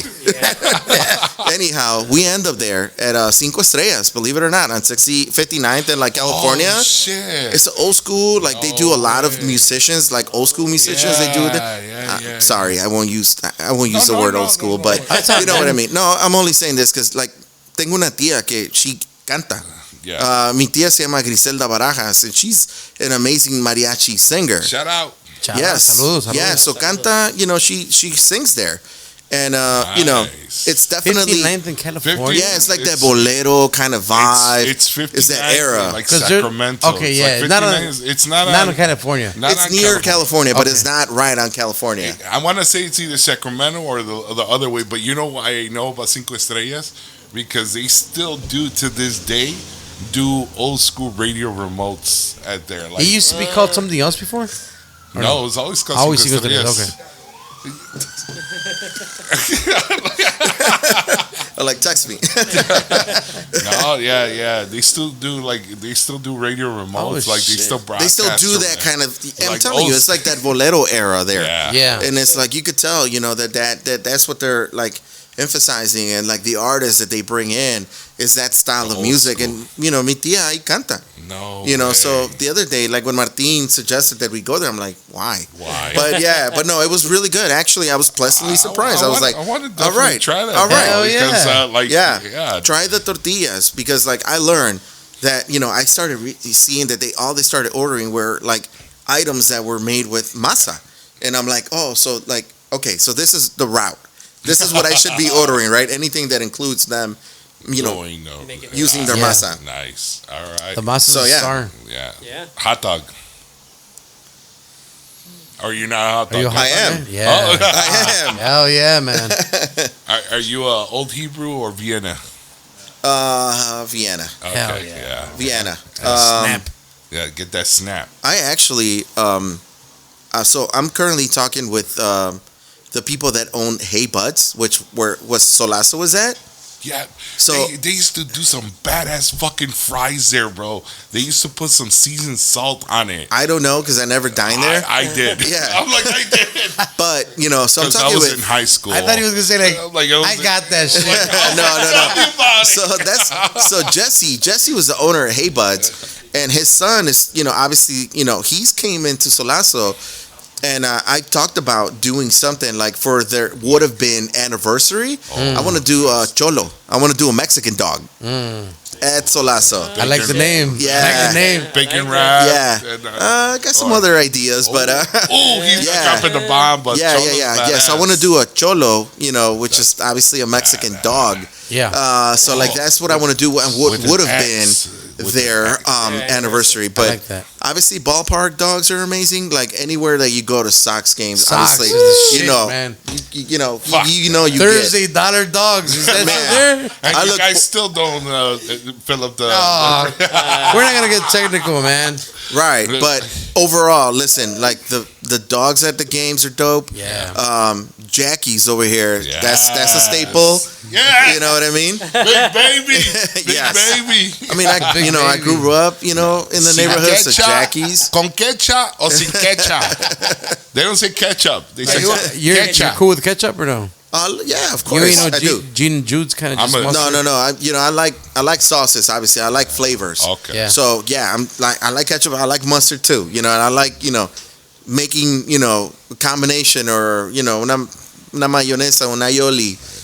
So I'm all about that. Shout out to Jay's Bacon Hot Dogs. Those blew my mind. Oh, but Jay's, but shout out, man. Jay's, Fuck but, yeah. But we got to put you on Yeah. these With hot Omar, dogs. please. But with Compa Omar. La Michoacana, right there yeah. on Pulaski. He does hot dogs on the weekends. But he uses like a thick Vienna hot dog. Like Okay. it's thick. It's thick. Girth. She thick. It's got some Thick. girth. It got some girth. Question for you. You do know that we are making a burger at Solazo, correct? God. So damn. we put La Chicana on the menu, and La Chicana, the name comes because obviously two favorite burgers, Right. street burger in Oaxaca, Okay. and obviously being in the West Loop enough, like obviously I gotta, obviously I've had enough burgers in the West Loop where like kind of like, hey, let's mash up some of the flavors from Mexico, some of the flavors from here from Chicago, Chicana. So we do the hot dog, like the grilled hot dog on the burger, and we're doing some like chiles toreados on it. We do a Chicana sauce, so tangy. One of my best burgers. Heart attack, here it comes. It was in el barrio de Chapultepec in Guadalajara.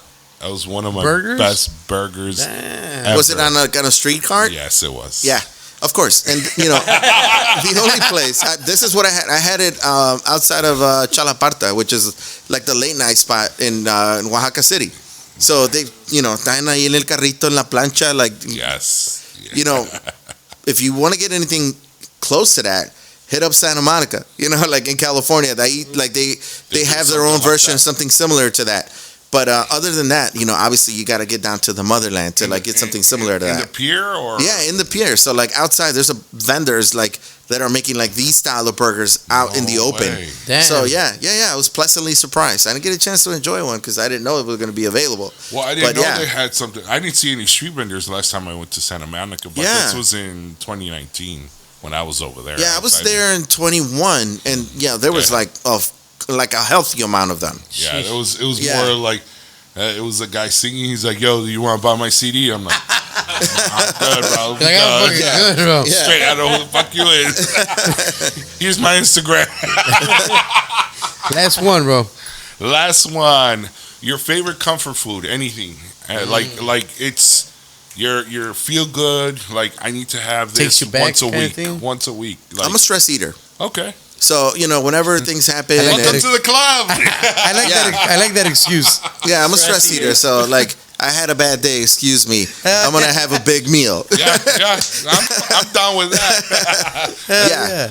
I think like obviously nothing beats mama's cooking, Right. and I think we all can agree on that. And even For me, sure. like obviously given all the chances and all the choices to go eat, somewhere, like just breakfast at home with mom hits different. Right. So that is definitely number one. And then number two, I'm a guisado guy. Yes. Yes. You're making fucking Jesse's day, man. I'm fucking coming right now. I'm a guisado guy, so I like I like the salsa, I like the tortillas. Yes. I like getting my fingers dirty. Fucking shirt dirty. Fuck yeah. Yeah, so Fuck the bib. That's Jesse's porn right Yes.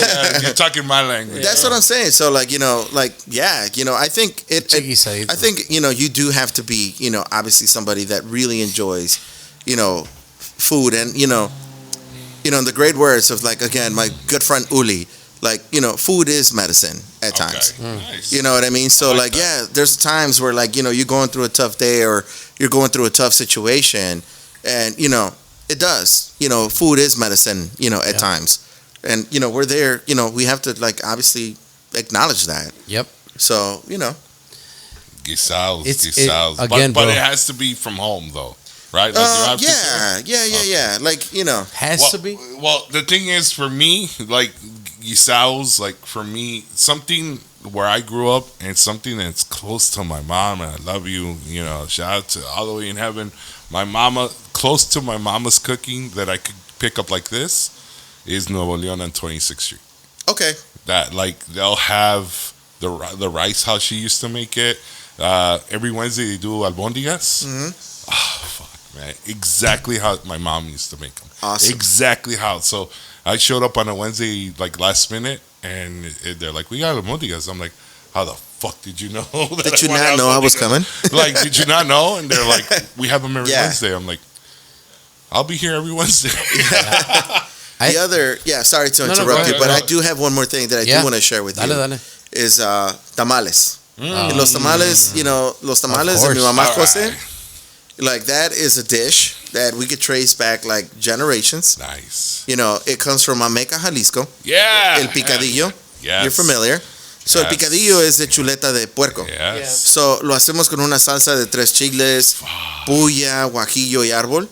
Y le ponemos cebollita, green onions, scallions, tomatillo, to bring up that, spicy, acidic flavor in the guisado. And then, just a really nice and soft, well-hydrated masa. And then just kind of put them together, put a nice salsa on there, spicy, oregano, kind of vinegar, heavy, just kind of tangy. And, those were things that my mom would always tell me, so, just again, Mama Jose, and just to clear the air, my biological mom, she obviously son hermanas. So mi mamá, gracias a Dios, todavía está con nosotros. Mama Jose is my late, Mama Jose. So anytime she'd be like, a mí siempre me decía, no, Prieto, ¿qué vas a querer para tu cumpleaños? ¿Qué vas a querer que esto? No, nomás unos tamalitos, ya sabes, como yo te hago tus tamales. No, tú dime cuándo, así me decía. Yo te hago tus tamales. It's always pozole for me. I didn't want it, but it was pozole for me. So that's something that is always definitely, and that's something that I've taken as a personal goal to kind of really, we've been doing tamales de Mama Jose at the restaurants right now for the past 4 years. And that was something that I took as a personal goal. So you got tamales right now? We can make them happen. Yeah. So Say less. Oh, Yeah. say less. So that's one of those things that I'm really excited and proud to say hey, I've taken this as a personal project, and it's also kind of a torch carrier to pass on to the generations. Keep on the next. Mama Jose was by far the best host when it came to the holidays and cooking. Everybody, again, not only was she the saucier, but she was also the expert tamale, and she inherited the recipe from passed down from family. And todos los primos, listen, I'm not trying to say that we were the only ones. We have a big family, and todos mis primos, we all make our own version of it, right, or our interpretation, if you would call it. I like that. Yeah, they're interpretations. So my kind of my interpretation of this dish is what kind of I had the opportunity to make them with her on multiple occasions. Never really thought about it hey, listen, I want you to really teach me because I'm gonna be this dude, and this is what I'm gonna do. That was never really the goal. Is how can I help you? We're all hands here. Kind of hey, but one thing that I'm really good at is obviously memorizing flavors. And for me, like I memorized what the flavor profile was of the tamales de Mama Jose, and every day I strive to improve like Perfect the it. details. Like this is how they should taste. This is what I would feel proud to show and put in front of Mama. Yeah, this is what I remember. Yeah, exactly. Yeah, so I like that, man. Yeah, Have you ever had tamales from 21st and Damon? Where's that? The corner lady? Yeah. Corner lady. There's so much. There's so much that we have to offer, bro. Everybody. Yeah. The irony behind everything with music and food is that I've always compared it to the fact that there's always that song that takes you back. It's the same thing with food, man. It just takes you back. Yeah. It's just nostalgic. We're all good. You good with cream? I'm good. Yeah. Should we do another fucking toast or what? How are you doing? Okay, I'm good. I'm You need another I'm one? Low, Jose? but Jose! Una más. Otra vez, oh. Otra ronda para la banda. My copa fry looks low. I'm dry. You dry? Goddamn. Un 4-pack for the freezer. I didn't From even, the freezer. I didn't even put those fucking beers on the freezer. They're going to be a little hot, man. That's all right. It's all right. We'll get drunk faster. Fuck it. You got a straw? But yeah, man, there you go. Ah, shit. Fry, you want it? ¿Hay otra? ¿Hay otra o Pour me no? a little bit. Jose? Pour me a No, little no. Oh, bit. you get shirt. You get shirt. Yeah. Is there one more? Fuck it. Fuck it, then that's Fuck yours. it. Sorry, Mexican Jay-Z. Yeah, so the comparison between music and food, I think it's always something that takes you back to a certain moment that you're going through life and whatnot. I think it's beautiful. I also, you mentioned, to me, it's just like, I think everyone can relate to it. The birthday, bro. The birthday, it's like, it's your birthday. It's never about materialistic. It's not like, I need shoes. Mom is always like, ¿Qué quieres que te haga? Yeah. Oh, man. Because you reminded me Yeah. of my mom, because she, for my birthday, every year, it's Exactly. tamales. Like, I don't need anything. You don't buy me anything. Just make, do that. Exactly. And I just, And I'm I think comfortable. out there to say 95% of the people are going to relate to it. Yeah, And if you do, comment on it. What's your favorite food? What's going to take you back to that moment? People that probably don't have mom around. And put us on, too. Yeah, put us on. For real. Yeah, sure, bro. I'm always down. Ahora sí, salud. Yeah, No, no. sí. You Pero guys are sí, all- saluda. Ese es el mejor regalo que te pueden dar. Así Yeah. es. I mean, porque obviously Cheers. there's other gifts included, right? Yeah. But the course. bigger gift, the memorable gift that will never be forgotten Yep. is ¿Qué te voy a hacer? ¿Qué Yeah, te voy a hacer? exactly. Yeah. That nostalgic Yeah. gift. Salud, Salud, salud. salud, salud.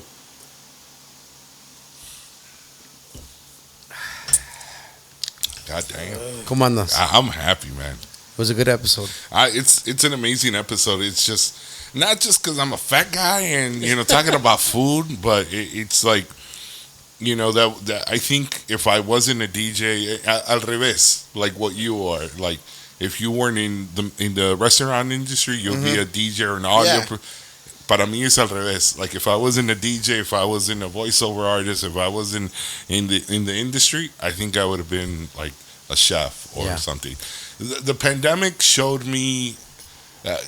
The pandemic fucked me up basically mentally, just because it was like there was no more work. There was no work. There was no work at the clubs. There was no work. There was nobody doing mixes. There was no events. There was no bautizos. There was no weddings. Everything got put to a pause. Yeah. And then you're like, all right, well, let me catch up on my sleep. And then you like caught up on your sleep.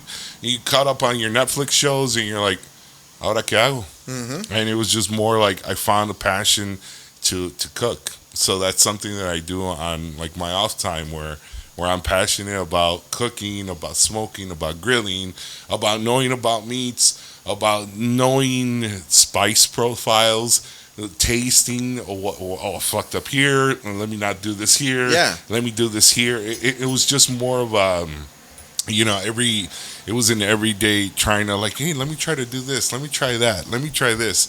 And then, thankfully my family was more like, all right, you're doing the turkey every year. Because you smoked it well. And this time we fried it and we were like, oh shit, it came out amazing because of the flavor profile. So it was like, it kind of put me in a position where like, God damn, that's where I appreciate just the simple taqueria. I was like, holy shit, it's kind of dope. Like they use good meat. Yeah, and not only that, it's like obviously we see it, right? And it's like the passion and like doing things. Right. And like, how do you do this? And like, I'd love to have you over. I'd love to, I'm an open book. And I always tell people this, like, I'm an open book when it comes to like, hey, what do you want to know? Like, what do you want to cook? Do you want to do things together?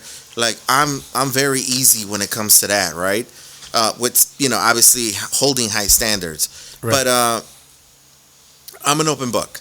So el día que tú quieras, nice. Una carnita asada or whatever you want to do, una buena salsa y volvemos a lo mismo, como una simple taquería, pero, I mean, fresh, cebolla, cilantro, fresh. Que muchos no te gusta la cebolla porque te la dieron ya de 3 días, por eso no te gusta, ¿sí me entiendes? Pero, una cebolla recién, cortadita, una tortilla bien caliente, que le preguntaban a mi abuelo, Don Lupe, ¿cuál es el taco más bueno? El más caliente. Wow. Así decía mi abuelo. Dope. El que esté más caliente, ese es el más bueno. Oh, that's crazy. So, siempre decía, like... Facts. Siempre, like, si le pedían, Don Lupe, échame 3 de, maciza, de esto. Te voy a dar de 2 para que te los comas calientes. Wow. So, te daba 2, ya cuando veía que ya te los ibas acabando, te servía los otros 2 y luego te servía no te daba los 6 juntos. Porque el último te lo comes frío. Yep. So, that was his mentality. De ahí lo aprendí. El taco caliente es el más bueno. So, again, like, you don't need to have, like, a fancy, no. Just do it. Make sure you're cooking. Yeah. And that's what I tell people when they come to the restaurant. Like, don't come just to work. Like, you're not here to work. We hired you to cook. And, like, please keep that in mind and be thoughtful of that. Todo bien sazonadito, todo bien caliente a temperatura. Don't do things that you wouldn't do for Háztelo para ti. For you. Yeah. Right. Háztelo para ti. And you know what? Yeah. I noticed it with even the guy putting the fucking final dab of like sauce, whatever came on top. It was like, it was a joy of putting it, making sure it was great. I don't know what the guy was doing. One of the cooks was doing, I was assuming he was doing escabeche because he started slicing a carrot like to like a certain consistency, and he kept doing the mandolin, like, he's like, no, I don't like it, and he kept doing it, otra until he got it. I'm like, this motherfucker's gonna do escabeche right now. Oh shit! Like, holy shit! I want to try that right now. Yeah, and that comes along too with the transparency that we have at the restaurant. Like, we, kind of united the heart and soul of a restaurant, which is, the kitchen and the bar.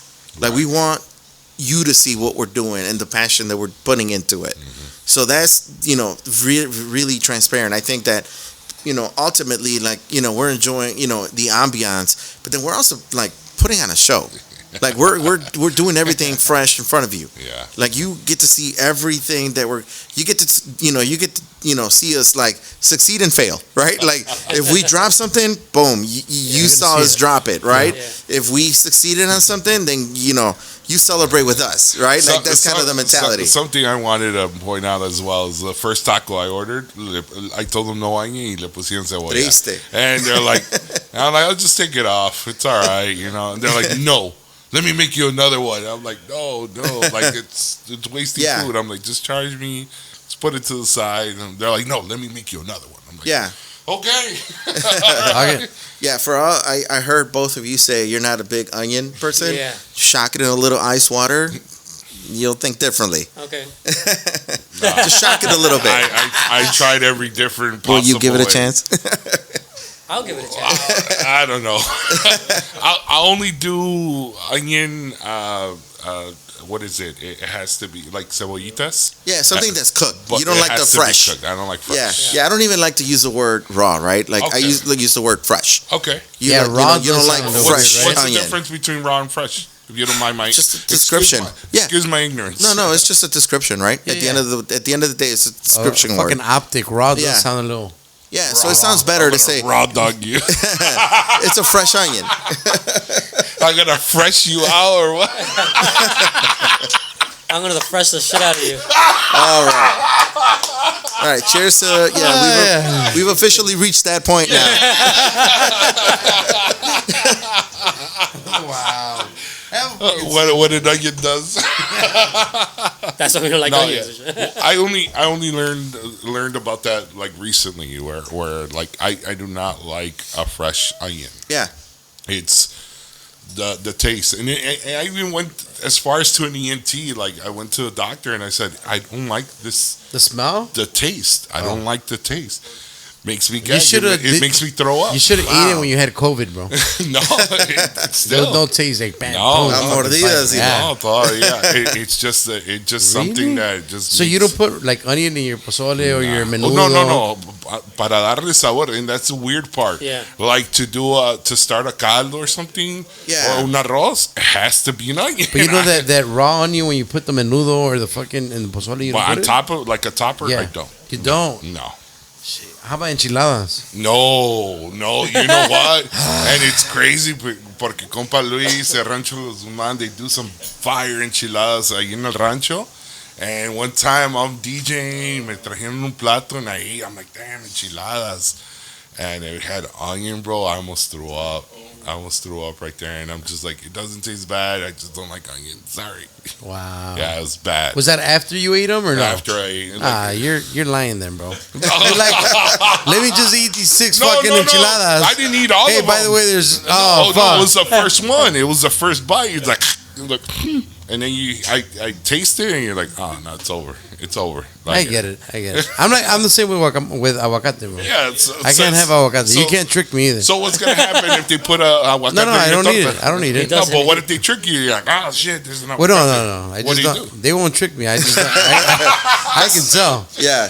Because my mom tried to trick me back in the day because she's like, no, este cabrón sí le gusta cebolla.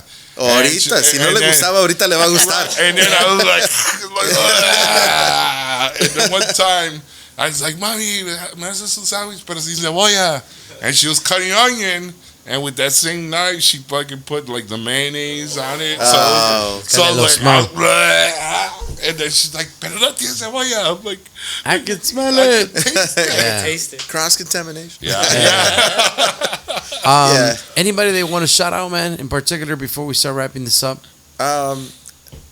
Honestly, shout out to, all the Latinos, putting in that work, taking pride in what they're doing. I don't want to be specific. There's too many to name. You know what I mean? I appreciate everybody, everybody that's definitely doing it and putting that chip in the shoulder and putting in that work and those hours. Like, God bless and keep working, because that is all how we are all going to get there. We're all pulling each other up. And that's the mentality. Like, we don't need anybody to lose. We could all win. Let's help each other. So that's my shout out to all the Latinos. Like, hey, let's make it happen. Nice. Before we close Yeah, out, I just dale. had a really important question Yeah. that just popped up right now Dale. because kind of putting two and two together with your workers, with everybody working in the kitchen. Yeah. Like what I said, that you had a badass system. But I've been in other restaurants where it's only one person, right? And it's usually the owner. And they're like, well, nobody wants to fucking work. Nobody wants to work. Like whenever they use that. Yeah. What's your take on that? I think my take on that is that Without getting political, because I'm not getting, yeah, right? No, for sure. I'm not going to blame, the government system for that. I think that, we're getting to a point, and again, I think that the more that we remain unorganized, the more that we're going to struggle to find people that want to work in that system. So, in order for us, to, gain and attract the right talent, we also have to make it attractive, because you have to remember now, what was the amnistia and people coming from Mexico, those years are actually been removed for a while now. And this is one thing too, talking about transitioning through generations and what I grew up working with when I was working at my uncles and my cousins and everything. Everybody there was a non-English speaker, grew up listening to all the biggest heartbreak songs of the century, Los Temerarios, esto y lo otro, y que no me llamas, and I'm heartbroken, that was the music, that was the vibe in the kitchen. Everybody that was there in those times, I was part of those teams as well.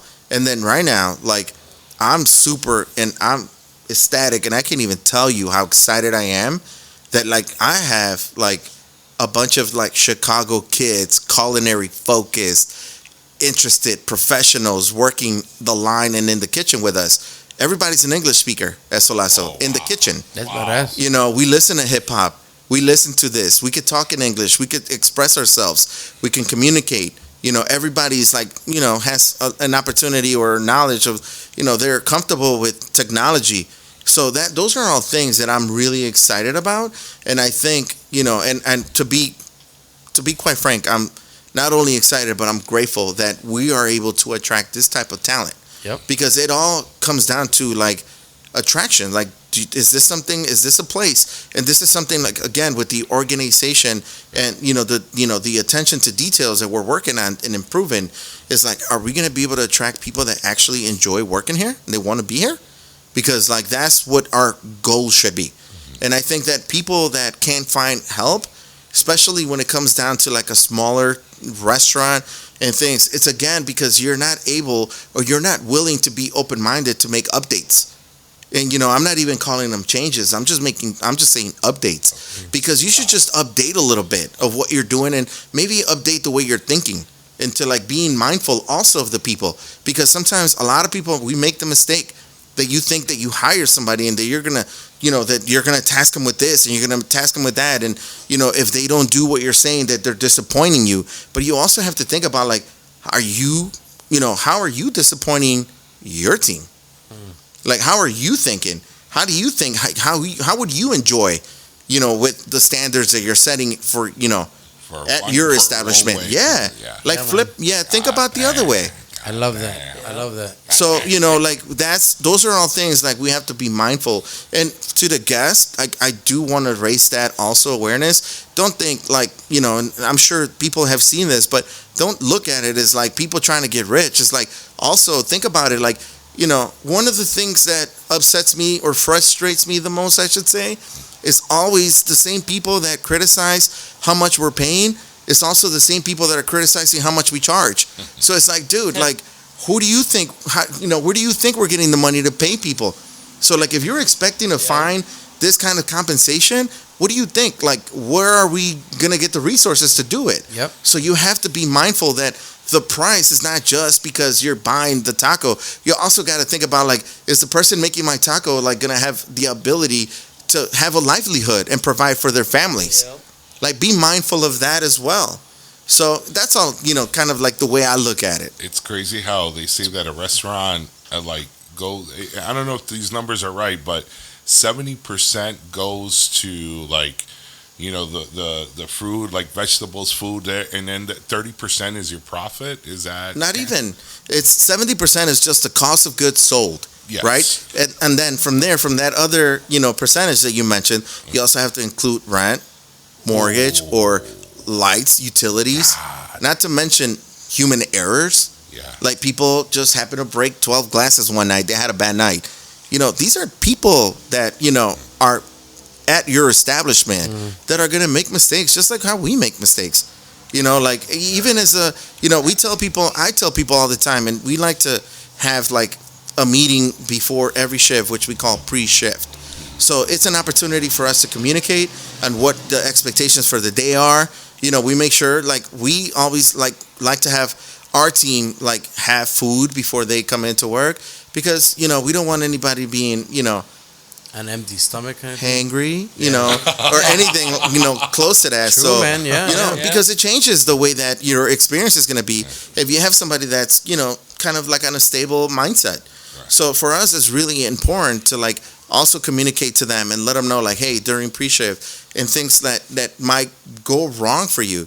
Because at the end of the day, people are going to be, you know, we're all humans. Yeah, people are people. Yeah. And you're setting a correct environment for them to work at a better pace. And that's what I tell people, like, hey, listen, just as much as, like, we want to be mindful of all your needs, like, we just want you to know, too, that we are also humans. And we are also subject to make mistakes. Like that. And, like, we are also subject for improvements.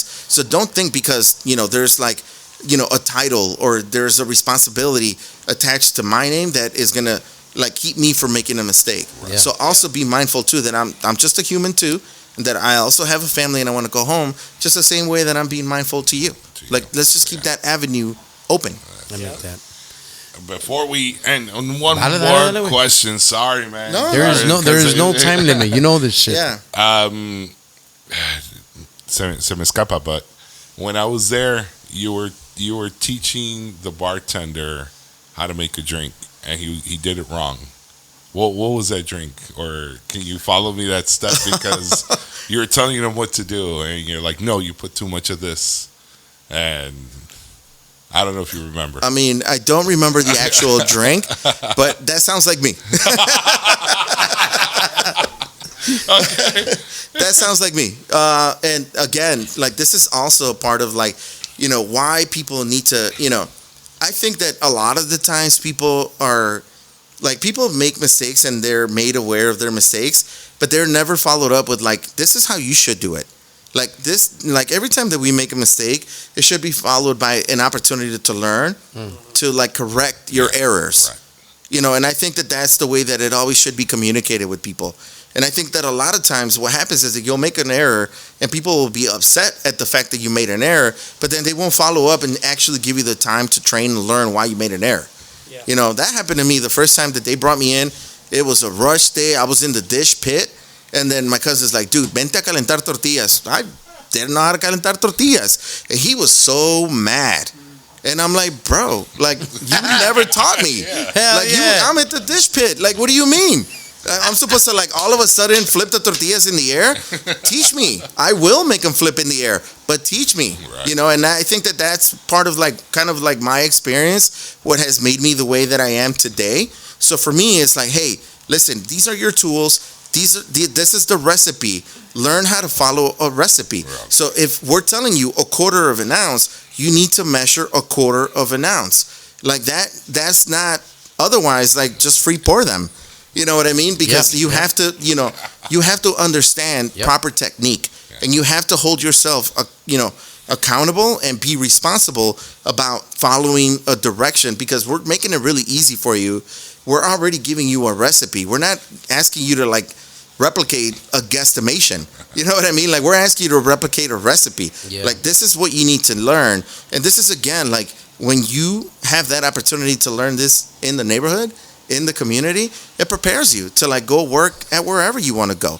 Because ultimately, we do want people to leave Solazo and say, like, you know what? I had a really good experience there. I liked working there. And I also learned a bunch of things. That should be people's, like, experience from leaving there, because we do ultimately want people to put us down on the resume and people to be like, oh, yo, you worked with Pepe, you worked at Solazo, you worked at La Josie. Oh, dude, shit. we know that shit. you guys know what's up. Yeah. That's dope. It's That's a dope. great answer, bro. That's dope. That is dope. I mean, I agree, because it's like when you go help your dad at the garage and you're like, hey, tráeme el pichado de 5 clavos. And you're like, what the fuck is that? Yeah, shit. And you're like, ahí está. You're like, oh, you didn't teach me this shit. My dad was like, tráeme esa chingadera. I'm like, which one? That's on the wall. Shit. You're supposed to know which one it is, bro. You're supposed to know what chingadera. Which one? Like, And then if you don't, it's like, putazo, güey. Yeah, Like, right. fuck. Oh, estás bien pinche menso. y que- Bro, when he was saying the story, I was laughing like, hey, pinches tortillas. Like, I don't know what No, wait, man. He was burning a hole in my chest with his eyes. And I'm like, bro, like, I don't know. I know, I never, I yo watched nomás lavo la this espátula. I never actually use it, you know? That's why when he was saying that, I was just laughing. I'm like, that's like fucking my dad, bro. God damn. Yeah. But thank you so much. This is the part when we start wrapping it up, man. Mi compa Jesse, ¿cómo vio todo el pedo hoy? man, dude, it's I wanted to applaud you and I wanted to commend you for your establishment, because algo importante. I think you have the system jot down packed, where it's a trickle down effect. You know, that your employees are happy, you're happy, the employees are happy, the customer's happy. You know, and you walk out of there happy. You're just like, fuck, this fucking experience was fucking dope. I think me personally walking out of there, I just had a big smile, and I was just more in awe, because once I went back to my car, I was like, God damn, that was a badass place. Mm-hmm. Like, I really enjoyed the place. I didn't have to drive far. Well, I did have to drive far, but You drive far in general. I drive far in general, but like at that point, I was just like, God damn, like I really enjoy it. And I wanted to let you know personally because I went up to you and I said, "Hi, my name is Jesse." I remember that. And I'm like, I didn't even say I was Jesse Grandote or anything. I'm just like, a good friend of mine recommended me this place, and I just appreciated everything. And when I went back to my car, I was just more like in awe. And I just wanted to tell you personally, once Carlos and Jose and Javi, once they said that you were going to be here, I'm like, it's going to be dope. It's going to be a dope conversation. I told you because I wanted to tell you personally that you have a customer for life. Because I'm going to do whatever is possible to be your customer, so you can stay in the area. Thank you. Stay in the hood. Thank you. Stay there, and for everybody to be happy. And I would be forever grateful to be your customer. Thank you. Hell yeah. Thank you. I appreciate it. Compa Fry? Oh, sorry. Yeah. And to be quite frank, just to follow up on what he said, Yeah. I'm not always happy. All right? That's how you're happy. It was just that day. Yeah. Listen, I'm not always happy, but that's how you end up being happy, If anything, my daughter told me today, she's like, puppy, I don't know, maybe you need to take a break from the restaurants. I'm like, why? Why you say that, Eddie? What did I do now? She's like, I don't know. Like, sometimes you just like always look angry. I'm like, I'll try to work on that. I'll try to work on that for sure, yeah. But that's kind of the responsibility that it requires for you to like succeed sometimes, because not every day is going to be a walk in the park. Right. There's going to be difficult days. There's going to be challenging days, and I'm sure the Lopez brothers can relate, and anybody that, like I said, I shout out everybody, because we know what the struggles are. We know we have good days. We know we have bad days, and what we need to stay focused on is learning from the bad days. Like you said it before, you're human. Yeah, everybody's human. Yeah. But ultimately, we take pride, and like that's what I tell people. Like when people tell me like, "Oh, just blow them off," whatever. I'm like, no, man. Like this is my career. I wish I could, but I care about it. You know what I mean? At the end of the day, is that you care about what you're doing because you care that people leave happy. And, to me, that makes my day. I appreciate it. Thank you for sharing that with me. Yeah. Like that. Come on, friend. Again, thank you for coming through the show and sharing your story. But it's also cool to kind of meet somebody from the neighborhood or like a neighbor, right? Because especially for us, because this is where we have the studio, and I haven't had the privilege to visit the new Solazo. I went to the one before, but I'm definitely trying to make it out there. I live more in Berwyn. I know there's some stuff out there, but I think you were one of the 4 a.m. people. pretty much. Hell yeah. Next time I'll show up there with like Jesse and look at the speakers and just dance outside before I go in. But it's cool to see a different mentality around here in the neighborhood, because I did grow up by a little bit more what is it called? By 53rd and Kedzie. Yeah. You're in, like Gage Park, is it? I think it's Gage Park. Yeah. No, Brighton Park, I think it's called. Yeah, same shit. Border. Yeah. Cicero Berwyn. Yeah. Cicero Berwyn. So I did come through that transition of like a lot of old school places, and you have you had your favorite spots and everything, but now I just see, working here and seeing these newer spots come through and giving it a little bit different taste, and it's great to see it around this side of the neighborhood. And a lot of people Northsiders be like, oh, we have some crazy spots over there and everything, but I'm just like, it's cool. Come to the south side. Come to the south side. Like some south side, places are really great, and yours is one of the spots that I would definitely recommend. And to be honest with you, thank you for the kind words, but to be honest with you, we're looking forward to more people joining us in this side of the neighborhood. Yeah, for sure. Like I hope to inspire personally up and coming chefs and people that are business owners that, hey man, you can be different. Don't think that you can't, or don't think that you have to like always do the same thing. Exactly. Like evolve, update. Give yourself that opportunity. Yeah, for sure. I like that. Update. Hell yeah. That. I like that. Take that risk, man. Hell yeah. I did already. I know you did. I am. Future Doing chefs. I'm like, I'm doing it now. What a way to close out the season. We do want to thank everyone, en especial Casa Humilde, los hermanos Lopez, for Salud, introducing us, putting us on. Salud. Ando seco. Chíngale. Fuck it. Putting us on with Pepe. Excuse me. Sounded juicy. Sheesh. Hey, jeez. Like I said, I hope to see you many more times when we do pods, the other pods. Para toda la gente que siempre nos escucha, muchísimas gracias. I really hope that you guys enjoyed this episode. This is what it's all about. I really do get excited with Casa Humilde pick, because it's different than what we do every episode, which is the music. But for us, especially because it's a a food episode. We love food. We thank you for coming, sharing your story. Everybody that's in the south side, se los encargamos. El Solazo, Sure. Yep. West Loop, on a good date night. La Josie. La Josie. Yes. We will be there. I'll be there for sure. I got to go out there and check it out. It's the bro date. Hell yeah, Bro it's a date. bro Oh, yeah. date. We're gonna make it happen. Let us know when you're gonna DJ, bro. On Yeah. Thursday, Yeah. because we are super down. Yes. Yeah. Solazo yeah, we're down, man. featuring Pepe, right? We're down. We're down. And then, pues más que nada, un placer conocerte, bro. Igual, Un placer it's been a conocerte. pleasure to be here. Yeah. Gracias por la invitación. La verdad me la I hope you me enjoyed la it. estoy pasando bien chingón. Qué bueno. Like, ¿a poco ya se va a acabar? Ya le quiero seguir. Le vamos a seguir. No, pero sí le vamos a seguir en Ahorita la le vamos a seguir allá siguiente. afuera. Yeah, no, también, pero en la siguiente episode, También, también bro. para platicar un poquito más y Y hasta con igual más hay que confianza. motivar y apoyarnos, Yeah. al final del Always. día. For sure. Yeah. Yeah, so thank you guys for having me, and thank you, obviously, Casa Humilde. Of You course, already bro. know the vibes, and Hell I yeah. already know. private cerveza for the second floor coming soon. Yes, sir. Yes, sir. Yeah. To the Mexican Jay-Z, thank you very much. Zaman. Zaman, Michael Bachui, Hermano Lopez. Everybody, season 5, thank you very much. Yes, Apple sir. Podcast, Spotify, go follow us on YouTube, subscribe, please. Everyone that's our sponsor, thank you for a great season. Gracias. El apoyo al 100. Muchísimas gracias.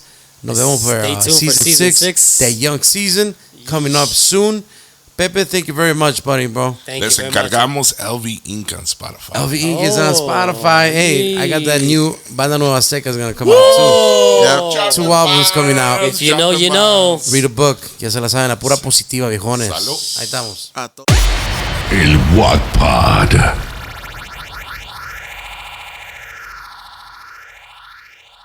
Este episodio está patrocinado por nuestros compas de Casa Humilde Cerveceria. Cerveza artesanal, elaborada aquí en Chicago, with a variety of 10 different styles to choose from. Casa Humilde is located at the District Brew Yards, 417 North Ashland in Chicago. Follow them on IG and like them on Facebook at Casa Humilde Cerveceria. To check availability near you, go to www.casahumildechicago.com and check out the store locator. You could also pick up some chelas at the District Brew Yards. Casa Humilde Cerveceria. Stay humilde. Este episodio está patrocinado por Tequila Tres Generaciones. At Tres Generaciones, we honor those driven to create something greater than themselves, those who have what it takes to leave a legacy. It's a tequila for the strivers, the hustlers, the champions of free will who create their destiny and don't await it. El proceso es único. It begins with fresh pressing agave, extrayendo el jugo antes que lo cocinen, resulting in reduced bitterness and a crisp agave-forward flavor. Todo el tequila is triple distilled, using 100% Blue Weber agaves. Con el tequila blanco, con el tequila reposado, it's certified organic. Aquí en el Wattpad, cuando hacemos un brindis, it has to be Tequila Tres Generaciones. Celebrate responsibly. 40% alcohol by volume. Copyright 2021 Sausa Tequila Import Company, Chicago, Illinois. This Wattpad episode is brought to you by Borjas Law Group. El abogado Borjas contestará todas tus preguntas, explicará el proceso específico de inmigración que aplica en su caso, el tiempo que se toma procesar su caso y los costos asociados con las tarifas de inmigración y los honorarios legales. Llama al 312-788-2783 para programar tu cita. Y ahí de pasada, menciona el Wattpad para que te den tu consulta gratis.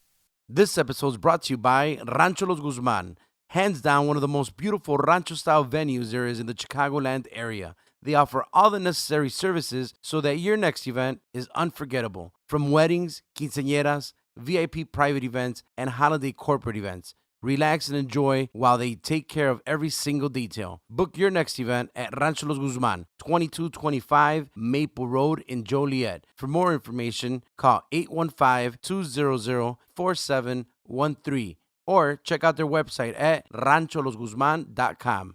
Cambiar es fácil. De hecho, lo hacemos todo el tiempo. Cambiamos de inglés a español y viceversa. Cambiamos de planes, de canal de televisión, incluso a veces cambiamos de pareja cuando bailamos. Cambiar es bueno, y más ahora con todo lo que puedes ahorrar cambiándote a State Farm. Gessiel Gutierrez es agente de State Farm y está aquí al norte de Chicago en Albany Park para ayudarte a cambiar y a que empieces a ahorrar hoy. Gessiel y su equipo están listos para darte la bienvenida a State Farm. Con Gessiel Gutierrez es muy fácil cambiar y ahorrar. Marca su número hoy. Como un buen vecino, State Farm está ahí. La Curva Picosa, a handcrafted miche mix with fresh vegan ingredients. Ready to stir into your favorite cerveza or mixed drink. You can also add it to your tequila and enjoy a palomazo. Try their delicious chamoy rim dip as well. Prueba la frescura. This episode is brought to you by Goodfellas Parlor, located at 5939 West 35th Street in Cicero. They are open 7 days a week. Walk-ins are always welcome. To book your appointment, you can call 630-562-6652. Go check them out on Facebook at Goodfellas Parlor. Make sure you look good, fellas. This episode is brought to you by Taquerías Atotonilco, con más de 40 años de experiencia, hoy por hoy de los mejores tacos al pastor en todo Chicago y suburbios. Al igual con los tacos de asada, ni más ni menos. Sus famosas tortas y para terminar con ganas, un rico licuado. Les encargamos sus 3 locales, 3916 al oeste de la 26 en Chicago, 500 East Cass Street en Joliet y 1631 al norte de la Manheim Road en Stone Park. Para más información visite www.taqueriasatotonilco.com.